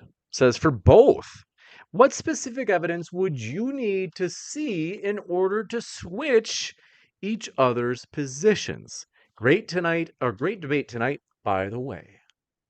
What do you guys think? We'll go with Ozien first. Let's put you on the hot seat. Ozien. I would need to see an infinite picture of the infinite flat plane. Wow. Okay, that's really illogical. No, I it's would not. need to. Yeah, you can't see forever, brother. The atmosphere is opaque. It's your claim. Go ahead. What would you accept? Really weird. I would need to go to Antarctica and see if there's more land or not. But due to the Antarctic Treaty, I'm not allowed to. Or they could let me go to the North Pole. One of the two. I don't think that. I don't know. And also maybe fly me up in a rocket and show me the ball in its entirety, and I'd have to sign some documents saying if they kill me, my family will get retributions. But one or the other. You got it. This one coming in from. Do appreciate it. Isa Kabir says, see you in the after show, Ozien. Got to cover a lot. Pointless Poppy says, his measurements aligning with his assumption is the evidence that his assumption was right. If he's referencing Eratosthenes, then no. Eratosthenes just assumed the Earth was a ball, did math around that assumption, and said, oh my gosh, the Earth's a ball. He didn't prove anything. He just... You got it. This one coming in from, do appreciate it. Also want to remind you folks, our guests are linked in the description. Pointless Poppy says his measurements, oh, we got that. Kaleb, wouldn't the flight time from Argentina to New Zealand be different for flat versus globe Earth? Couldn't we just time how long the flight takes? Thanks, Ziznaj, for your question. Yeah, if the Earth were actually spinning and we had to account for the Coriolis effect when flying planes for the 1,000-mile-per-hour, we would see something completely different. But they can easily catch trade winds on the way back. And admittedly, trade winds go in one direction towards the equator, another direction towards the Antarctica. So they're catching these trade winds and making up for the time. You got it. This one coming in from, do appreciate it. Ryan Lewis says, Kaleb, does the sun move at different speeds on the flat Earth? Tropic of Capricorn and Tropic of Cancer have different circumferences on your model. Yep, that's why you get shorter days during the winter and longer days during the summer because its speed is changed relative to the time. You got it. This one from Pointless Poppy says, prove that the Earth is infinite. If you can't, and we can't prove the Earth is not infinite, the answer is we don't know. Yeah, I would agree with that. I would say we don't know if the Earth is infinite, but it seems like a logical assumption. I can't prove it. No, I wouldn't. I wouldn't say positively 100% the Earth is infinite, but it doesn't make sense that there's an edge to the Earth. So that's why. Kaleb, I mean this sincerely. I recommend you go read about Zeno's paradoxes when it comes to infinities. It might help sort through that. I don't have time to explain it here, but Zeno's paradox, Zeno. It's cool information. I'm definitely not taking literature advice from you, so I'm good, brother. Fine, don't learn logic. I don't care. Sorry. Next one coming in from Earth First, Space Later. They say fluid statistics prove how water works. The heliocentric model claims that natural laws can be violated. Nope. I don't know what he means by natural laws. Sometimes they do an equivocation fallacy where they're saying like there are claims to what the experience or natural laws, but physics is about natural laws. Cosmology is about natural laws. Everything we experience is natural. And all the explanations we have are natural explanations. It doesn't mean all the explanations we have are perfectly accurate. Doesn't mean we don't have errors in the explanations, but they follow the scientific method, and they're the best explanations we currently have to describe the world we all experience. This one from the Science of Science says, James is legit wearing red shorts with his outfit. It's true. Matches my tie. Christopher Metcalf says, for Kaleb, why would the Earth be differently shaped than any of the other planets and stars we can see? Yeah, they could be created independent of one another. So the Earth could have been created as a level plane, and the star, it's like me going to you guys and asking, well, if universes that we observe are flat, that means the Earth is flat. It makes no sense. Not everything we observe in the sky is a ball. So no, they're basically what I would say to him is, how do we know 100% that the Earth's surface is related to anything in the sky? There's no way to make that correlation. So the Earth was created independent of the lights in the sky. You got it. This one, do appreciate it. Tim Pryor says, way to deflect what I said, Caleb. How do millions of people have jobs depending on gravity? Answer it. Okay, they use the law of gravitation. Nobody is arguing that mass falls at 9.83 meters per second on average. The problem is the why. I have a problem with the theory of why mass does that. So just because we all agree, so we can agree that things fall at that rate, we can use it in reality, but I don't believe the theories that describe why that fact happens. This is like extremely simple. Don't make This one coming in from Robin Webster says, if global warming melts ice wall, will we slide off of the flat Earth? No, there's no edge, and I definitely don't believe in global warming. There's a lot of demonstrable evidence to show that that is not happening. I would say This one. if we lived in a dome like some flat earthers claim, not Caleb apparently, then the ice walls would have already melted. But sorry. This one coming in. Do appreciate your question from LJ. It says, why doesn't Earth spin under a hovering helicopter? I think this is for you, Ozien. Yeah. It's because of the momentum of the atmosphere and the Earth, and the helicopter maintains that momentum. Why would the helicopter spin? The blades of the helicopter are much, much lighter than helicopters themselves. That cuts through the wind. They actually have to have like the rudder, the prop on the back to keep it from spinning at the same time the rotors do. You can deny it, dude, but I did work on helicopters also. Very cool. So you're saying that conservation of momentum, right? Yeah. Okay, so if the helicopter flies up from the surface and then flies left and right, getting rid of that conservation, why doesn't the Earth spin under it? It doesn't get rid of it. It maintains it. But that didn't answer the question. I guess we'll move on. I did answer the question. You just lied about the claim. It does not get rid of that conservation of momentum by going side to side. It maintains that momentum the entire time until acted upon by an equal or greater force. Moving, so if you're going in the direction of the rotation of the Earth, you maintain that momentum. If you go backwards, you're just subtracting that amount you're going backwards. You're not getting rid of all of it. The law of conservation. I don't think you understand the law of conservation of momentum. So they're arguing you explain it to me, since I'm too stupid to understand it, Caleb. Great interruption. But I can. I can definitely. You're calling me stupid, so yes, I'm going to interrupt you. Why don't you just answer the question instead of trying to imply that I'm stupid, Caleb? Just answer the question. So they're arguing that the acceleration is being conserved in the mass of the helicopter when it leaves the surface of the Earth. If you do independent motions in all directions, that energy is no longer being conserved. Your argument should then be that the atmosphere moves in lockstep with the axial rotation. That's what you'd have to argue. I did say that. And that's illogical. So how do you know that? Why does wind move north, east, south, and west then? Why doesn't it just all move east? I think he meant it maintains the momentum and not the acceleration. And wind does go in all directions. There's proving that the atmosphere winds, is not moving. Winds, easterly winds. Yep, proving that the Earth's atmosphere is not moving in lockstep with the Earth's rotation. Thank you. The whole mass of the atmosphere is, yes. This one coming in from, want to let you know, folks, by the way, I just found out YouTube lets me gift free memberships. I get 10 per month that I can give away. It just gave away 5. Want to say thanks for your support, folks. And the cool thing is you can say as many lewd messages as you want during the live stream. Even though we have slow mode on, you can just boom, bam, bang. Every second you can send a new message.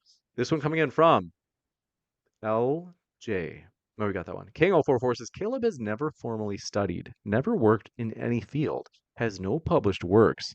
So we should listen to him. Why? Because TikTok. Dude, bro's favorite logical fallacy is appeal to authority and appeal to credentials. I've spent thousands of dollars on physics books that I've read. I don't need to go sit in a classroom and read the physics books to understand physics. So I'd actually like to debate Kango. I'd love to slaughter Kango live, and I want to see your actual face. So that'd be interesting. But Versus appeal to fringe authority, which is what you do. no, I just talk about science, bro. Fringe authority. What's fringe authority? Claims that are not accepted by the broad academic field. So you actually appeal to people that have no academic credentials, like Bob Nodell, when it came to 15 degree per hour shift. So you appeal to the fringe, not to the academics who actually know the topic that you're trying to talk about. I'm pretty sure you just made up that word, but let's move on. This one coming in from, do appreciate your question. Want you to guess who this might be from. Tim Pryor says, congratulations, you agree. We call that gravity. I know you don't like that word, but deal with it. There's no helping Tim. I can't help this dude. I've explained it really simply that there's a difference between the what I would if Tim was here, this is what I'd ask you, Tim.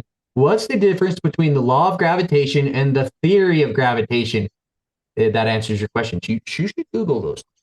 One's math that you don't accept, and the other one's the explanation. You don't accept the math, though. Let's see. What was the last? Oh, yeah. Okay. We'll give you the last word for that if you want, Caleb, since Tim was trying to target you. Yeah. I'm just saying nobody disagrees that the acceleration rate happens with mass. It's the explanation why. That's the difference between the law of gravitation and the theory of gravitation. So don't make it weird, Tim. Don't waste your money asking more stuff like that. You're just going to get slaughtered again. This one coming in from Finch Streams says, Caleb looking like a Cabbage Patch Kid. WTF LOL. Ad hominems. I love it. You can sell them for $10 a piece. This one from Ziznaj says, Caleb, in Flat Earth model, wouldn't the flight between New Zealand and Argentina take more than double the time than on a Globe Earth model? I'll buy your ticket. Nah, brother. Not if you had trade winds that you could catch that are over 200 miles an hour. I'd have to look at the actual flight. You'd have to show it to me on a map, and I'm sure we can explain it. Similar to the other flights that we've had Flat Earthers take, that update relative to North proving that it's not the globulars. Just have to look at it. This one coming in from, do appreciate it. Earth first, space later, strikes again, says all of nature obeys the laws of nature. Water, gas, etc. Gravity is just another word called magic.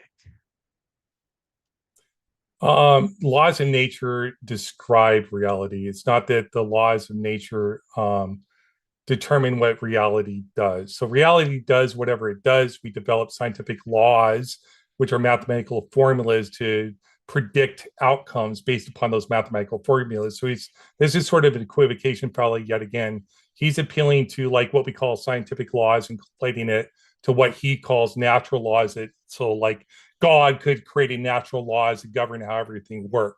Where I wouldn't see that's true. I say everything works the way it's meant to work. We describe that with laws, theories, and stuff like that. So this one coming in from, do appreciate your question. JR says, hey, Ozien, if we've quote unquote known that Earth's a globe for thousands of years, why do all your globe maps show the tropics listed as Cancer and Capricorn? We haven't been in the age of Aries for over 2,000 years when the tropics were named. Just because old maps, they didn't explore the entire world because we didn't have satellites in orbit to take pictures of the Earth. We didn't have Google Maps. I guess like the maps were inaccurate. And also, if you want an accurate map, buy a really good globe. They're pretty accurate and they'll show the distances. Like, be cool if like a 10-foot globe in your room. I don't know how useful that would be, but that's how you could determine the Earth. So I don't know why you have the appeal to ancient maths. Good. Yeah, cool. This one from Pointless Poppy says, why do you keep saying there is no edge just because we haven't found one? Black Swan. Black swan. What does that have to do with the edge to the earth if there is? I just don't think it's logical to assume that there's like some point that we can walk to being the edge of the earth. We just walk over and look over the edge. It just doesn't make sense to me. So hence why I think it's more philosophically correct to assume that the earth is. How do you measure distances if we're on an infinite flat plane? We're confined to a specific location on the infinite plane within Antarctica. So yeah, there you go. Yeah, I don't know. That was crazy. Wow. Doesn't answer the question. Look up Zeno's paradoxes. No. I implore you. Let's move on. I get the last word. Let's move on. Really stupid, bro. This one from Industrial Nerd says, Caleb, show us the physics books, all of them. Oh, give me a second. I'll go get some. But you can go on to the next question. I'll show them now. Tyler432, this one's for you, Ozien, says, if a helicopter hovers over a stationary Earth, does it take a sniper to make Earth spin? Yes, snipers cause Earth to spin. I thank you for the super chat. That was a joke, people. This one, go ahead. No, go ahead, James. Sorry. No problem. This next one is actually for Caleb, so we'll give him a chance to get back here. In the meantime, we want to say, oh, there he is. Caleb, this next question is for you. You hear me? Yeah. This one is from Tim Pryor. He says, every time you misquote Neil deGrasse Tyson, that's an appeal to authority, you hypocrite. What? I don't know. I don't know what I didn't even talk about Neil deGrasse Tyson's entire debate. But I'll show some of my physics books. No, that was a question. That was actually somebody's donation. Just go back and watch live. Here's a physics book. Here's a physics book. Here's a physics book. Here is a Neil deGrasse Tyson origins book. Here's Stephen Hawking's A Stubbornly Persistent Illusion. And here's an introduction to modern day astrophysics. You're welcome. Thanks for showing us those books. No problem. This one coming in from 2 seconds, page loading. Want to remind you folks, thanks so much for your support. I'm excited. You guys, this has been a phenomenal debate. Don't worry, folks. There's more to come. We're at 400 and let me check. I got to tell you, major props to you guys. This has been a very popular debate. So 457 likes. If we get to the big 500, Ozien and Caleb said they would also join in and send their feet pics to everybody in chat. So, folks, we do appreciate that support. Hey, I will too. Let's keep things fair. This one coming in from Tim Pryor says every time. Oh no, sorry. All right, like I said, page loading. Thanks for your patience. Pointless Poppy. Why do you keep saying? Well, we got that one. Thanks for your patience. This one coming in from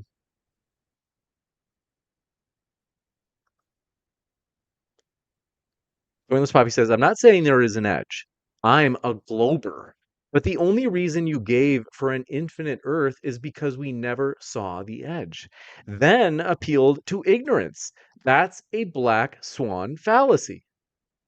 No, I'm simply saying it logically doesn't make sense to me that the Earth is a level plane and we could just walk to an edge and look over it, bro. It's like super simple, dude. Just rewind what I just said, listen to it like 10 times. Maybe. This one from Tim Pryor says, I gave you an answer. I said, learn the difference between theory and scientific theory. Not so bright, are you? Stop using our technology. No, so a scientific theory essentially is a theory that uses facts within it to explain observable phenomena. Just because a scientific theory uses a fact in the form of mass falling to the Earth at an average rate of 7.83 meters per second squared does not necessitate its validity, bro. Me and you should debate. You would get slammed up, bro. Deems Traveler says, Ozien, how do whales communicate over thousands of miles in a straight path? Is it refraction also? Keep in mind the Mariana's Trench is only 10-ish miles deep. Yes, it's refraction through the water. So it's low frequency, like we talked about long wave radio propagations, but this is actually sound propagation. So it's different. It actually interacts with physical things in a different way, and it tends to follow within that layer of water that has similar temperature and I believe salinity and depth. So I'm not an expert on sonar, but I did study sonar quite a bit. But I believe that's the answer. Is it does curve within that band that they live in and they swim in around the Earth. That's why it can go so far without attenuating too much, where the whales can still hear it in some instances, thousands of miles away. Is that so, Ozien?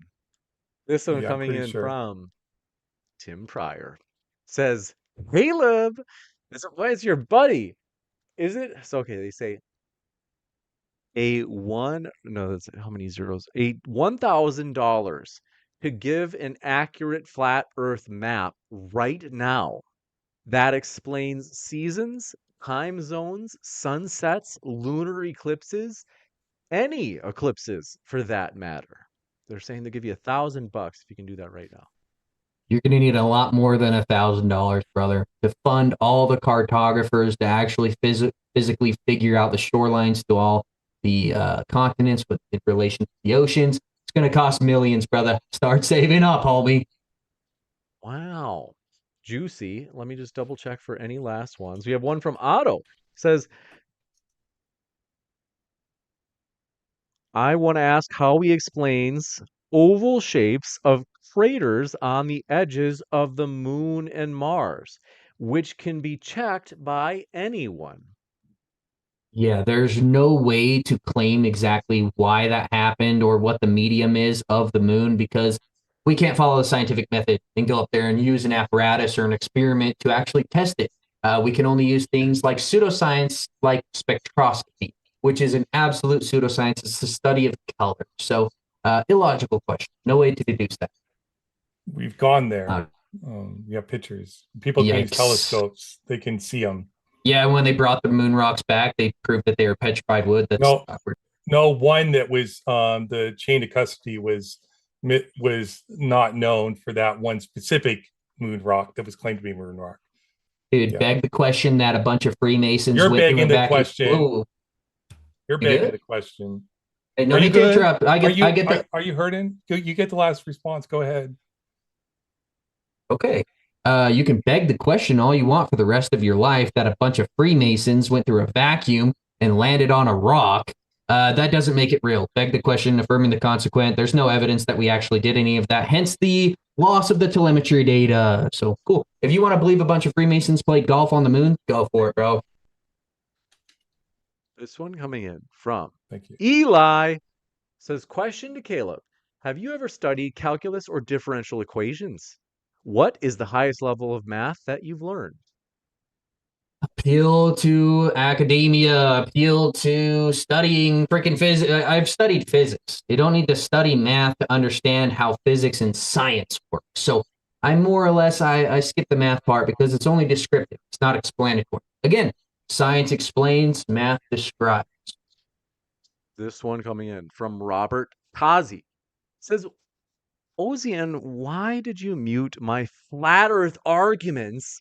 They put in parentheses that you should have studied in the quote, Whitsitt versus William after show on Matters Now. Are you cool with this, James? Okay, well, it's his channel. I'm not gonna. So assuming that this is accurate, I don't. He said something racist about one of my guests, an uppity ex person about Leo Phileas. So I blocked him from replying on my channel. If he wants to say he's not going to do that, tag me. I will unblock you. This one coming in from Michael Hastings says, why haven't we been back to the moon in over 50 years? That is a huge red flag and makes no sense. Why can't we go to Antarctica too? We have been back to the moon since like we've sent landers to the moon. So I don't understand why they deny that we've done that. Just because we haven't sent people to the moon in 50 years, and we have delayed the time when the US is going to send humans to the moon by a year or two, but we haven't delayed. We are still doing other missions where we're standing Artemis landers to the moon. So You got it. This one coming in from, do appreciate it. Norek says, Ozien, how can you deny Edge? You're talking to the Lord of them. Edge Lord. I think that you're, yes, yes. I appreciated the conversation with Kaleb. I think it was well. I think we pushed against each other a bit, but that's part of debate too. So he's saying he's an edge lord, is what he's saying. So this one coming in from your long lost brother, Austin Witsit Gets It, says, Ozien, if geocentric model does not have dark matter and dark energy problems, doesn't that mean it's over 96% more viable than heliocentrism? if you're appealing to a Mons, so there's physicists that argue that there's modified Newtonian dynamics that would better explain reality than general relativity, but no one's really adopted general relativity except in the fringes of science. These papers are very interesting. It tries to explain away dark energy and dark matter without using it to explain our observations that we have, but that's a different discussion. Even those things, they assumed all these other things about reality, that we live on a globe, that there's a universe, that space exists, that we've been to a moon. So just rejecting theory of relativity and appealing to Mons does not prove that the Earth is flat. You got it. This one coming in from, do appreciate it. Eli says, I didn't ask if you took a college class on calculus. I asked if you've ever studied it. Here's a yes or no question. Have you ever computed an integral? Yeah, I've read physics books. It's calculus, not physics. Physics uses calculus, yes or no? Yeah, but he's asking if you computed integral, which is calculus, not physics. No, there actually, you go. I've read a physics book and gone through the math in a physics book. So yeah, cool. No, it's only certain physics, like calculus-based physics, that uses physics or that uses calculus, which exists. So there you go. Yeah. Next question. Okay. This one coming in from, do appreciate your question. Finch Streams says, get Kaleb to say brother so I can win Witsit bingo. I don't know what that means, but brother. This one from Tim Pryor says, Kaleb, you have all those physics books and you're still a flat earther. Thanks for proving you can't read. Should I read a sentence right now? Tim Pryor, you could have just said you can't give a flag. I can read, brother. I read like 4 to 6 hours a day, so that's juicy. This one from Robert Hazy, who earlier accused Ozien of erasing his message, and then Ozien said, yeah, you said something that was racist, and then Robert Tozy says, I uppity black wasn't racist, but thank you. Yes, it is. And I'm not going to let him back on the channel. Is uppity is that a bad word? Yeah, it's disparaging. It's saying you're being an uppity black person and trying to assert yourself in white person's world. Like it's a racist term, dog whistle. Yes, absolutely. But can I use it on Kaleb and call him uppity, or is it usually white people call it to black people, or is it? It's just it's a context. If you're seeing somebody's being uppity, it'd be like in context. But if you're using it to describe the person's race, why would you do that? It's a common racist trope when people have used in the past to describe black people. Like they're uppity trying to move into white society. Like it's anyways. Different debate though. This one coming in from Beams Traveler. He says, Ozien, why didn't Michelson Morley experiment detect motion of the Earth, and what repeatable experiment do you use to prove the Earth is in motion? Parallax of the sun, the parsimony of the orbits of the planets. Michelson-Morley demonstrated that light doesn't travel through a medium. That's what it demonstrated. It wasn't necessarily about the Earth itself.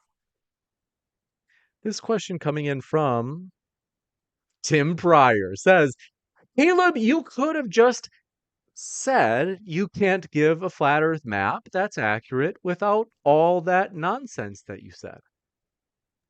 Other. It would take millions of dollars to fund each person, multiples of people in each nation to accurately measure the shorelines of the continent and then accurately measure their distances over the ocean. It would require thousands of hours and millions upon millions of dollars. Your incredulity doesn't act as a good argument. You got it. This one coming in from Witsit Gets It says, my question had nothing to do with MOND, M-O-N-D. Can you remind me what that means again, Ozien? I think you explained it earlier. Was that the same one? Yeah. No, that was... Go ahead. Modified Newtonian dynamics. So it's okay, that's fine. But if you want to talk about it, we can talk about it in the future. Maybe we can have another debate again. That would be interesting. But he's come on to my show a couple times, so I've enjoyed the conversations, even though some of the other guys sort of they aggro each other. But that can be entertaining too. So if the flat Earth model doesn't need dark matter and dark energy, is it or is it not more viable by 96%? No. Oh. It doesn't explain our observations. This one coming in from, let me know if I've read this already. Deems Traveler said, Ozien, why didn't Michelson-Morley experiment? Did I read this one? Detect motion of the Earth and what's repeatable. Yeah, you asked it. I answered. Okay. This one coming in from, do appreciate it. Rudolph says, Caleb did calculus. What's the derivative of 3 by, is it, I don't even know what this means. 3 by caret 3.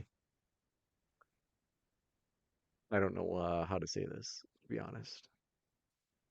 3 times x to raise to the third power. Oh, thank you. That's right. So they're asking the derivative of that, and I think I can't remember. It's been 30 years. I do trig. Ask me trig questions.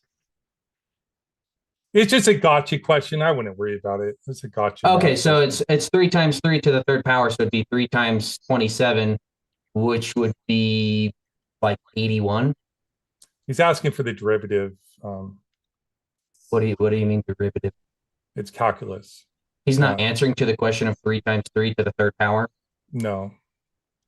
Okay, then I don't know. Yeah, he's asking the That's derivative. A really stupid question.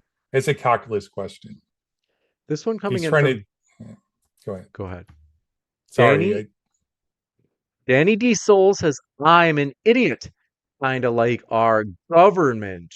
We need more anti-government pushback and less globe flat pushback. P.S. Ozien is a likable glober. Wow. Well, I'm a libertarian, sort of a classical liberal, so I push back against the government in lots of topics and areas. So I don't know. Interesting. Okay. All right. This one from Eli says, one last question. Can Caleb clearly state the fundamental theorem of calculus? If not, I'm going to assume he can't do calculus and by extension physics, as physics is applied calculus. I'm not answering any more math questions. We'll move on. By the way, is descriptive, science explains. Folks, have you seen the movie Oppenheimer? It was amazing. I watched Oppenheimer early. I also watched Sound of Freedom. Those are both great movies. Very good. I watched Sound of Freedom first, and I was like, wow, that was great. And then I watched Oppenheimer, and I was like, whoa, that gave me goosebumps. It was so good. Robert Tozzi says, Ozien, don't project your own supremacists. Okay, you guys are just silly. He's just I don't want to. You guys are just trying. All right, let's see. But long story short, we do have, I know that you guys disagree, but I just don't want to get into this, like, accusations there. So, Deems Traveler says, Caleb, In an enclosed system, there should be high pressure on the ground and near the firmament. Why don't people put a barometer on balloons sent up? They do every day, bro. That's how they measure the gradient of the atmosphere. So it's higher pressure towards the bottom, towards the surface, and it gets lower and lower as you get higher. That's just a fact of a contained system, we are within. This one from Michael Hastings says gravity can hold trillions of gallons of water down on a spinning ball, but a 20-ton storm cloud is untouched by gravity? Cringe! That's right, because clouds are really heavy, right? Because Kenny Bomer, mentioned that in a debate. Yes. Ozien, I think they want an explanation. Why is it Sure. that Kenny Bomer's super heavy clouds that weigh tons of pounds aren't brought down by gravity? Awesome question. So it's because of the density of the clouds, they're spread out. So clouds can hold a lot of mass. As a matter of fact, it supports the theory of relativity that mass attracts mass.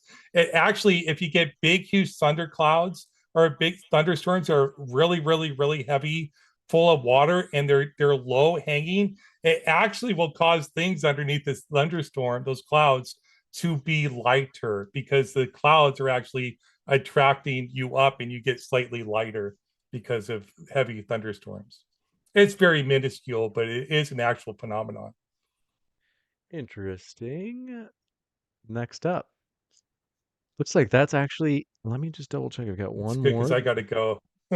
Chase says, can you ask Kaleb if it's a coincidence that all the other planets we look at are spheres? Are we the only flat planet? Yeah, planets or wandering stars are independent of the shape of the Earth. There's no way to prove a correlation between the two things. Hence, the Earth is independently created, separate from the lights in the sky. They're totally different. I wouldn't argue because galaxies are flat, that means the Earth is flat. That's an illogical, stupid way of debating. Juicy, to say the least. That is it for all of our questions. Want to say thank you so much, everybody. We do appreciate it. Our guests are linked in the description. As Ozien mentioned, that he has an after show starting very shortly. One last question came in from Taking Back Eden, Flat Earth. Says, Ozien, are you okay with defending lying thieves from NASA? Is it A true loaded that question NASA? fallacy. Sorry. This one from Tim Pryor says, really?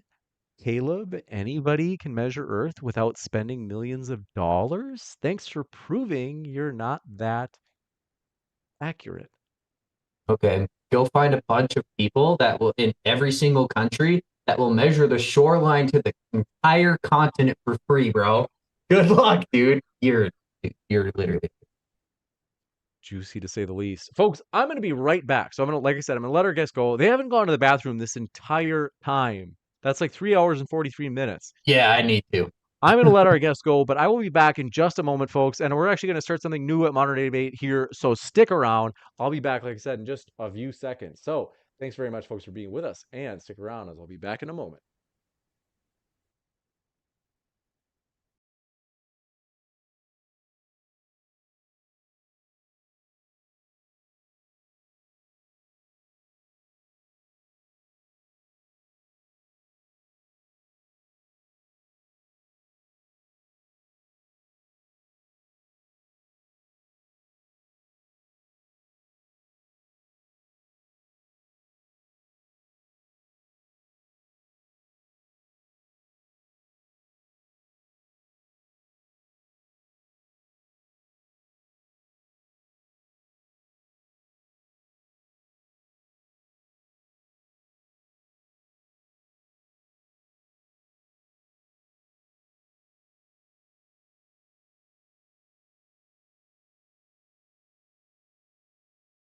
Amazing. My dear friends, want to say thank you so much for being with us. I am excited. We're going to do something different tonight. This is something that, so what our goal is, no joke, is Modern Day Debate. Our goal is to put on a huge, monstrous event this fall. So we are going to try some different things. Tim Pryor says, I'll debate you, but you have to give evidence for flat Earth. I'm going to ask you all the questions you ask us. Therefore, I have to do nothing like you've done nothing. Wow, juicy. But want to say thank you for your support, Tim. And thank you guys all for your support out there. We are so close. I appreciate everything. First, if you haven't yet, hit that subscribe button as we have many more debates coming up. You don't want to miss them. But also, we're so close to 500 likes. So those feet pics are going to be in your inbox. If we can get just another 8 likes, we will hit the big 500 for this live stream. This was a huge live stream. So I want to say thank you guys for your support. Seriously. Thanks most of all to the guests who are linked in the description box. We really do appreciate them. And that's to put it lightly. They are the lifeblood of the channel. They make modern day debate fun. They bring the life here. They bring the, the big crowds and the fire debates. Like this is what, it's because of them. So I want to say thank you so much to them. Now we're going to try something different. Like I said, this is totally new. So got to tell you, my dear friends, you're like, oh, what are you trying? We are currently working. Thanks, Fact Junior Roll says hog content. Thank you for your support. I appreciate that. I think that's a good thing. I think that means something good, but we do appreciate it. Thank you so much. But I want to tell you, we are working towards something big this fall. We want to put on some massive, massive events. So we've had DebateCon in the past, and it has been successful. We are super grateful that it's been awesome. We're excited about that. But here is one thing that we're considering doing. We're talking about like really big time speakers like Ben Shapiro or Jordan Peterson, that level of speakers. So we are going to try something new, which is called affiliate marketing for real. So modern day debate has never done anything like this before. We've never had any sort of like plugs or anything for any sort of products. We're actually trying this out. We want to see just how it'll go. So this is like our first like really little toe in the water type test, you could say, or just you could say attempt. Basically, I want to tell you about what I use for my mobile service. So in particular, I use Visible Wireless. Now, you might be thinking, James, what are you trying to pitch to me here? Like, why? Well, I'm not going to plug anything that I don't actually use and like. So I actually use this as my own phone service. I love it. Here's why. One, it is super affordable. If you are like me, I got to tell you, I'm super frugal. I try to, where I'm like, hey, if I can get something for a better deal, then yeah, that's what I want to do. So, for example, I drive an old Toyota with a bunch of hail damage. It's not super old, it's like 2015, but tons of hail damage. No joke. I got to show you pictures sometime. But the point is, because I'm a frugal guy. So for you, if you are paying anything more than $20 a month, hey, check out the link for Visible Wireless in the description box. So I have a referral link in the description box. I do want you to check this out. So it's right below the links for the guests where it says referral link to Visible by Verizon. So the reason that I'm recommending this is because it's only $20 a month. That's it. For the most basic plan, which gives you unlimited talk, in other words, unlimited minutes, unlimited texts, and unlimited internet.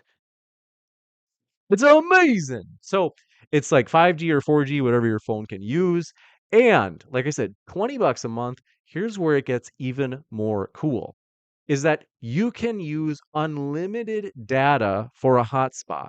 So you just turn on your hotspot on your phone. And what you could do is if you have Wi-Fi at your place and you're like, hey, yeah, I'd like to get rid of a bill. Let's say you're living single, you're living alone, or maybe you're like, hey, like roommates, like let's give this a shot. Is that you can actually get rid of your Wi-Fi bill and just use the hotspot on your phone and then watch things on your smart TV or whatever it is. And you can use your hotspot for, like I said, it's all included. It's just $20 a month. You can use your hotspot unlimited.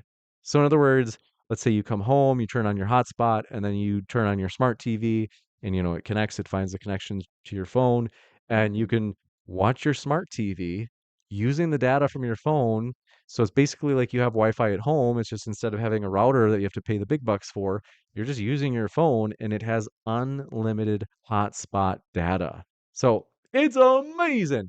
Now, if you go to the link in the description box below for Visible by Verizon, that's our referral link. So that's mine that I'm sending to you. The cool thing about that is that you actually get a deal where it's actually, so I pay 25 a month, but you'll actually get it at 20 a month. So highly encourage you, check that out right now. If you're kind of like, hey, yeah, I mean, like I've been kind of considering like changing my phone plan and I didn't know about this. So I highly recommend, oh, hey, like great, like check it out right now. It can save you money. I'm really happy. I used to use Mint not bad, but frankly, I didn't actually like Mint. One time they triggered me because basically I was like, I think I went to an unlimited plan and I was like, I don't actually use this much data, and I was paying like $35 a month, and I was like, can I go back down a level?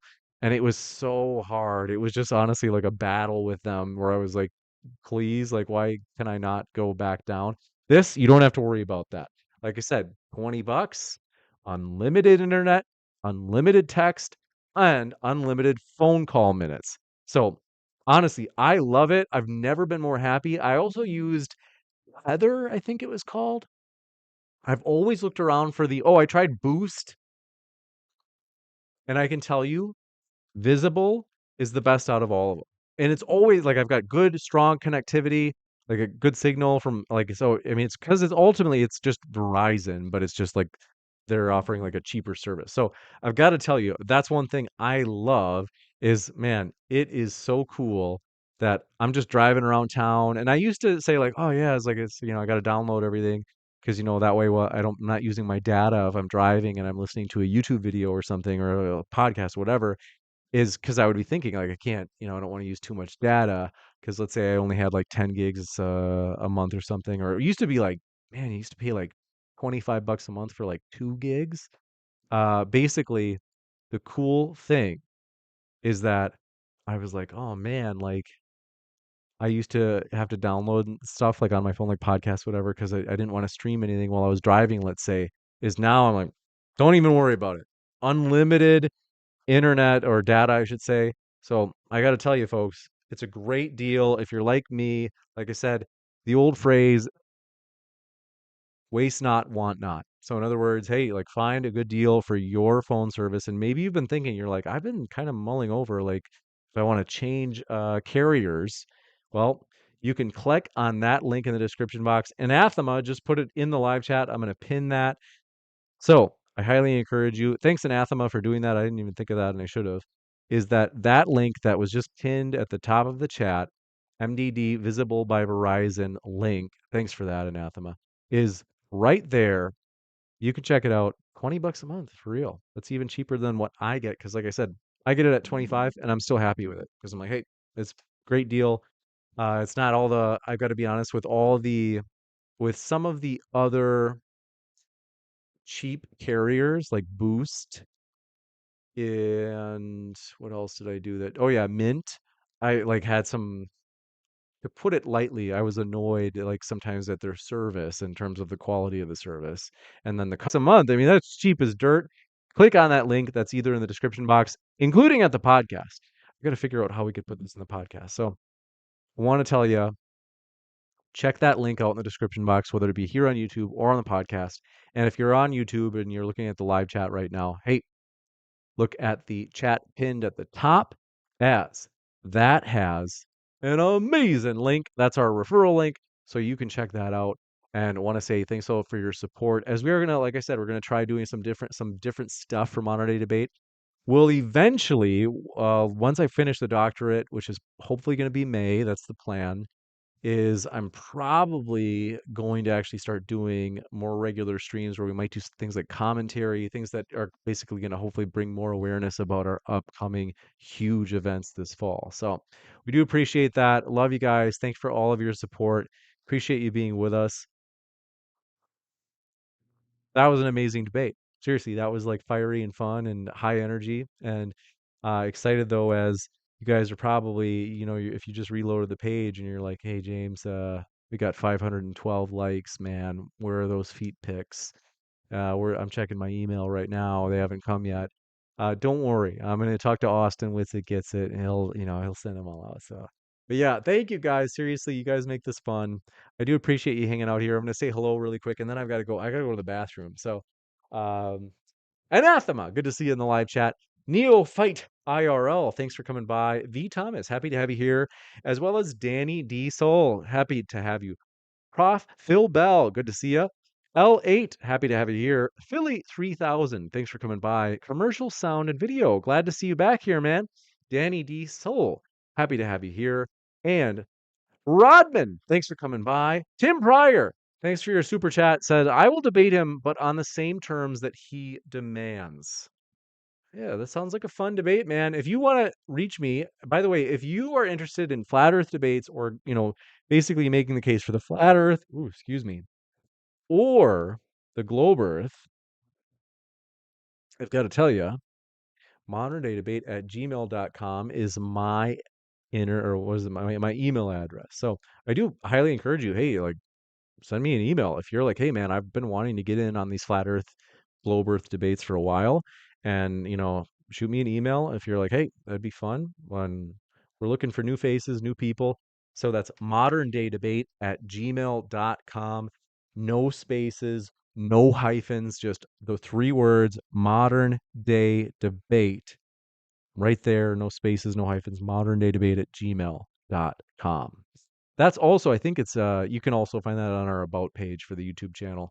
But yeah, I am excited about that. I want to say thank you guys for all of your love, all of your support. It means more than you know. Philly 3000, I see it there in the old live chat.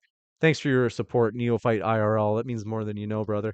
And Sim Life. Thanks for coming by. I see you there in the live chat. L8, thanks for being with us, as well as V. Thomas, happy to have you here. San Pedro, glad you're with us. Knowing the Truth, glad that you came by. Level Earth, happy to have you with us.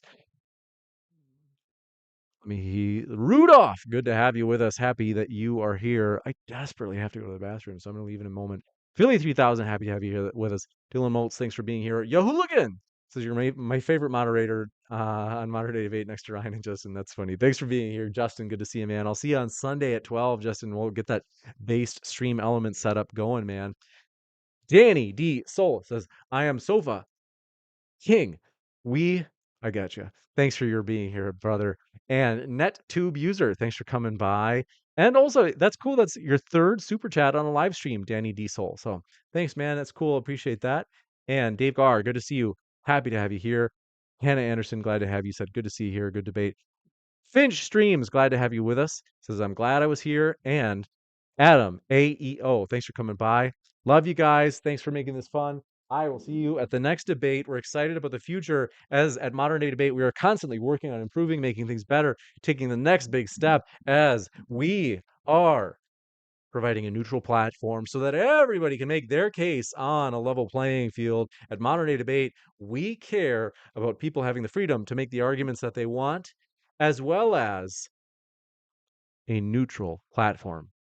Thank you guys for your support. Love you. We'll see you at the next one. Keep sifting out the reasonable from the unreasonable. Take care.